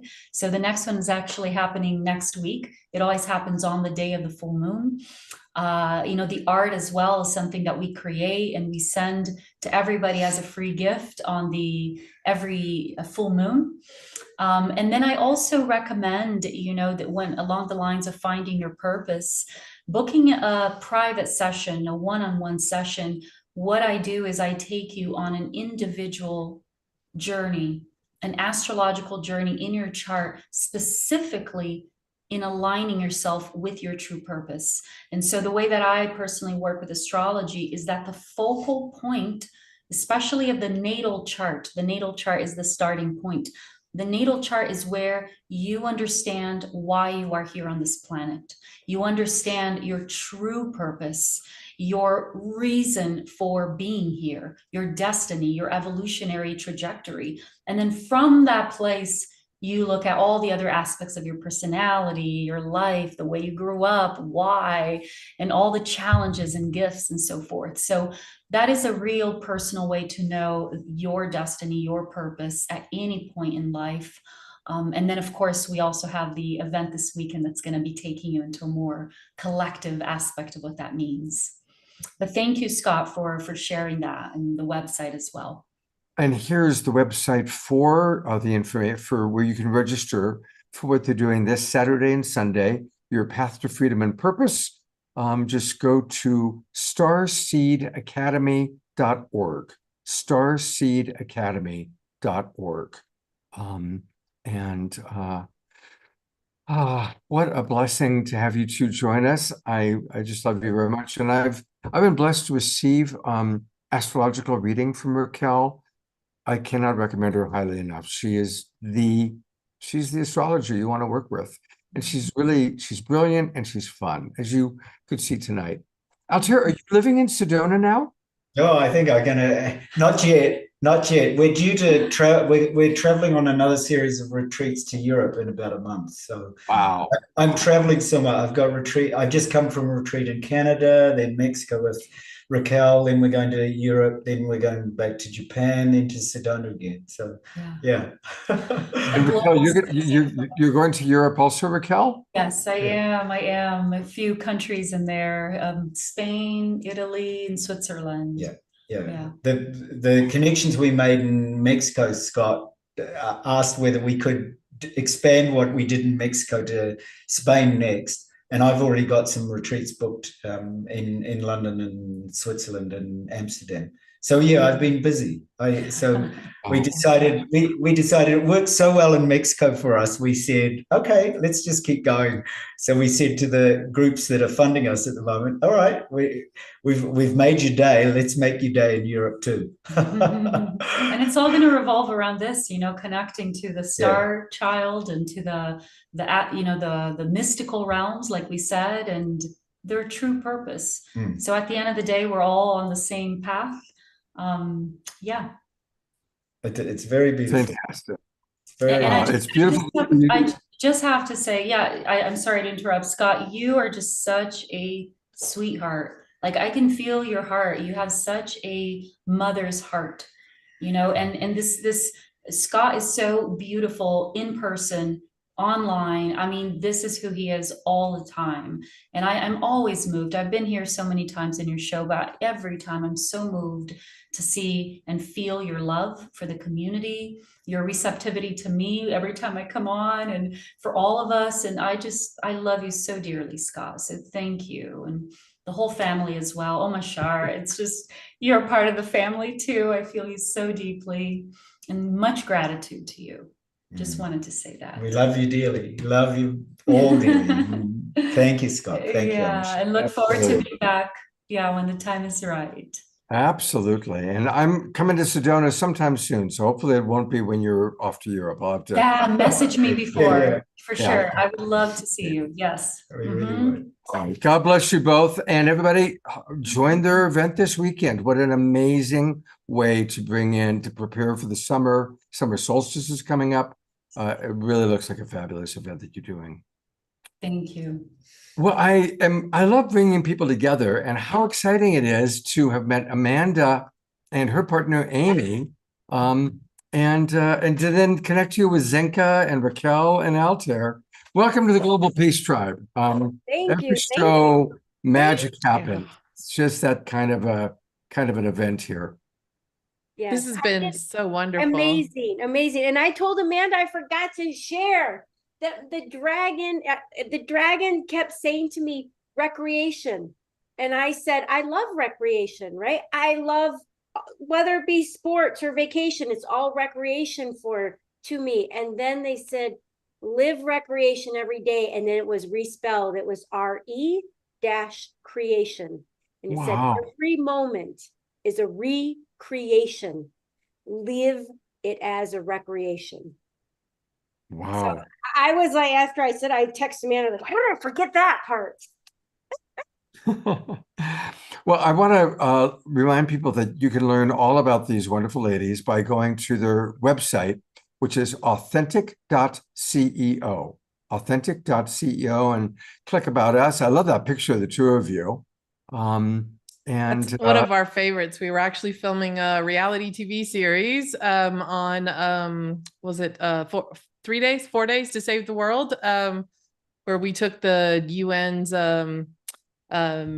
prime issues for the year and brought a bunch of entrepreneurs together around the world, and we tackled it in 4 days. And like you do on a Saturday. But that's where that picture was just taken, and it was one of our favorites. So thank you. Oh, well, you are gems, and great to get to know you a little bit more, Amy. Amanda, I'm really enjoying cultivating our connection professionally and personally.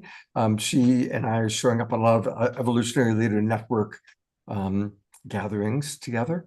And again, welcome to the Global Peace Tribe. Thank you so much for being with us tonight. Thank you. And if I can say, if there's anybody out there watching who is a female founder of a tech company and would like some mentorship, Fourth Wave is taking applications right now for the next few days for this year's cohort. Amy and I volunteer our time for that, as do a lot of mentors. And we do the type of work we were talking about here, as well as a lot of business mentorship as well. And they run it as a nonprofit. So it's one of the only accelerators out there that does not take equity from your company. So I'll just put in the chat here, fourthwave.io is the URL. So please pass that around if you know of anyone, or if you yourself is a female or a female identified founder of a technology company and would like some assistance accelerating that. That's just one of the companies we do work through. Rather than listing them all, this is just the one that the applications are due this Friday. So, and it's the best deal going out there. But otherwise, thank you, Scott, for sharing our website, authentic.ceo. So if you'd like to work with us in any other capacity, please reach out. We would love to create a special program for you, or talk to you about any of the other ways that we work through venture funds, or we'd love to install our program in any of your programs, because more consciousness is better. Beautiful. Thank you so much, Amanda. All right, now don't go away, because we're going to conclude with an Omashar song, but I've got some very important announcements for our Global Peace Tribers. You all know Summer Joy Raymer. She does the 24-hour dance-a-thons. She's at it again. Starting tomorrow, she's going to be doing a dance-a-thon, but this time she's doing it 4 days in a row, 8 hours a day, starting at 4 o'clock in the morning Pacific time, 7 o'clock Eastern time. I sent out an email to all of our subscribers with the links to where you can find out about that. Let's all show up. Let's all dance with Summer Joy 4 days in a row, Thursday, Friday, Saturday, Sunday, from 7 in the morning until around 1 o'clock in the afternoon Pacific time. Then on Friday night, we're going to have another one of our film series. We've started showing movies that are dealing with some of the challenges that we're facing. And the film we're showing on Friday night is called Active Measures. It's a very disturbing film. I just want to warn people, but it's important. It's got some important information. Again, I sent out the link to all of our subscribers. It's free for Global Peace Tribe members, but you do need to register. You just click the link to register. And that's Friday night at 7 o'clock Pacific time.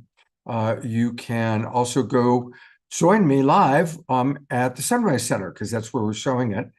This is another one of the hybrid experiences that I'm doing with Lori Grace, where we have a film taking place live at the Sunrise Center. And then for those of you online that don't want to come to the Bay Area or to Corte Madera, you can join us online. And so that's this Friday night, 7 o'clock. Then on Saturday, we have a really wonderful Awakening World show planned. It's the kickoff of 99 days of peace through unity. This will be the 5th year. We're now in our 5th year of doing Global Peace Tribe shows, and we've been working with Unity Earth ever since we got started. So it's our 5th year of supporting 99 days of peace through unity.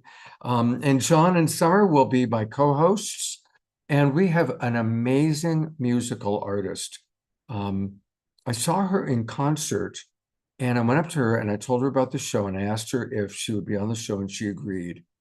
I'm not exaggerating. This woman is going to blow your socks off. She plays gorgeous, exquisite Persian music, very authentic and very unique. So she's our special musical guest. And of course, Omar Shar will be with us as well. And Norman Love is going to be doing a KES group healing for us. And there are going to be several other people that are leaders of this year's 99 Days of Unity and World Unity Week program joining us. So Saturday night is going to be a really big night. So please do join us. Now, for all of you who are watching on Facebook and YouTube, you got to join the Global Peace Tribe, because that's how you get the subscriptions and the invitations to all these things. And it's very easy. Just go to globalpeacetribe.com, globalpeacetribe.com, just like what's behind me. And you can learn all about us and all the different shows that we do. And then click register for the new season, and that'll take you to our registration page. And there's all sorts of different levels that you can register at. But at any level, you're going to get the links to all of our programs, including the Awakening World every Wednesday and Saturday night, the film series on Friday nights, and special events. So please do join us. Finally, I want to read a few of the comments that have come in from people. Dorina Joy down in Ecuador writes, "It was so wonderful," she used the word one, "to find out our common associations and affiliations, especially the attraction with and to the Pleiades." Yes, so many of us feel connected to the Pleiades, and who knows, maybe we're up there simultaneously going, oh my God, look at them down on the earth. They're beginning to wake up. Isn't that exciting? A few other comments that have come in. Let's see here. Amanda just wanted to let people know, ignore the stated deadline. You can apply anytime. And again, that application goes to fourthwave.io, fourthwave.io. Ayada says about last week's film, The Great Hack. She writes, I want to say that last week's film was incredible. This is very important information. So yes, and actually, Ayada, we switched, instead of Friday night's film being People You May Know, it's actually now going to be a different film, but equally important. And you'll see on Friday night, those of you who come, you'll see why we switched. But we're really, it's an important film series. You know, if you watch our opening video, you are all regulars, you've seen that opening video 100 times. We're here to inform and to inspire. Now, these films inform us, and then people like Amy and Amanda and Raquel and Omashar and Altair and Zenka, they inspire us. They provide the inspiration after the information. And speaking of inspiration, I think we all are inspired 2 or 3 times per show by our beloved Omashar. He is the Alpha and the Omega of the Awakening World. Take it away, brother. I will. And just before I take it away, take us away on another whirlwind trip. World Unity Week actually starts tomorrow. And if you go to, which leads up to the 99 Days of Peace, which leads up to the amazing World Gathering in Japan, you can go on to unity.earth/World Unity Week. And there are dozens of online programs from amazing world leaders and teachers and movers and shakers over this next week. And I'm just putting that out there now that you can actually go into unity.earth on YouTube and Facebook and just see what's happening there, because there's a gazillion free programs which you can interact with over the next week leading up to the 99 Days of Peace. And from there, it's just onward and forward because we're past the tipping point. We are. Here it is. So here it is, unity.earth, all of our friends, Ben Bowler and company, many of whom you're going to see on the Awakening World this Saturday night. But yes, please do go there, register. If you go to events, and you can see all the different events that are happening. Our beloved Omashar is going to be in Japan at 2024. Who wants to go to Japan with Omashar? You have an opportunity to do that. And Kristen Hoffman, she'll be there, and Pato and Antoinette, and Dot Maver, and a bunch of people that we all know because Scott has had them on his show. So thank you, Scott. You are the connector, and I appreciate you so much, brother. Where's he gone? I'm here. All right. I was speechless. I Okay. Oh, one more moment. Okay, this is a short pop song, so get up and be ready to dance once I press go, okay?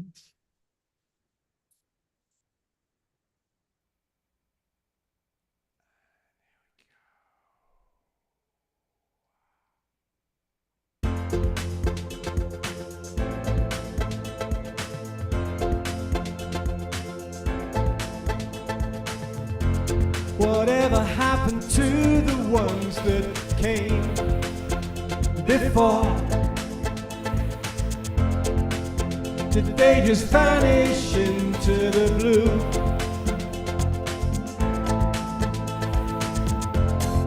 Maybe they're living the dream we know to be true, and reaching their hands back out of the blue.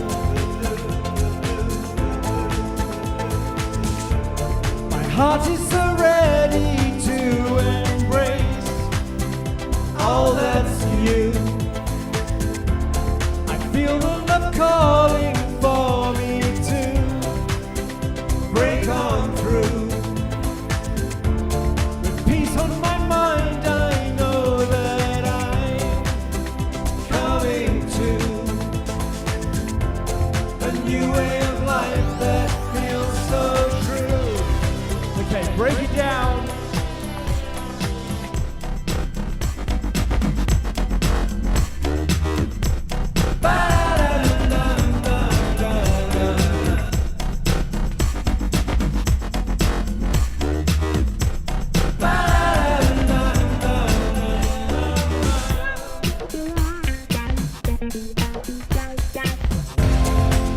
There's nothing here to hold me back from you. The clouds of my life have blown away.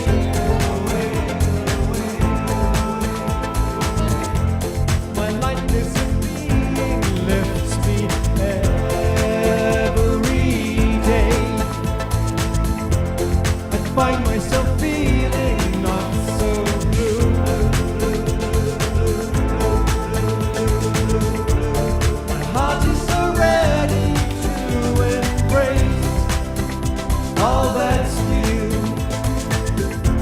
I feel the love calling for me to break on through. With peace on my mind, I know that I'm coming to a new way of life that feels so true.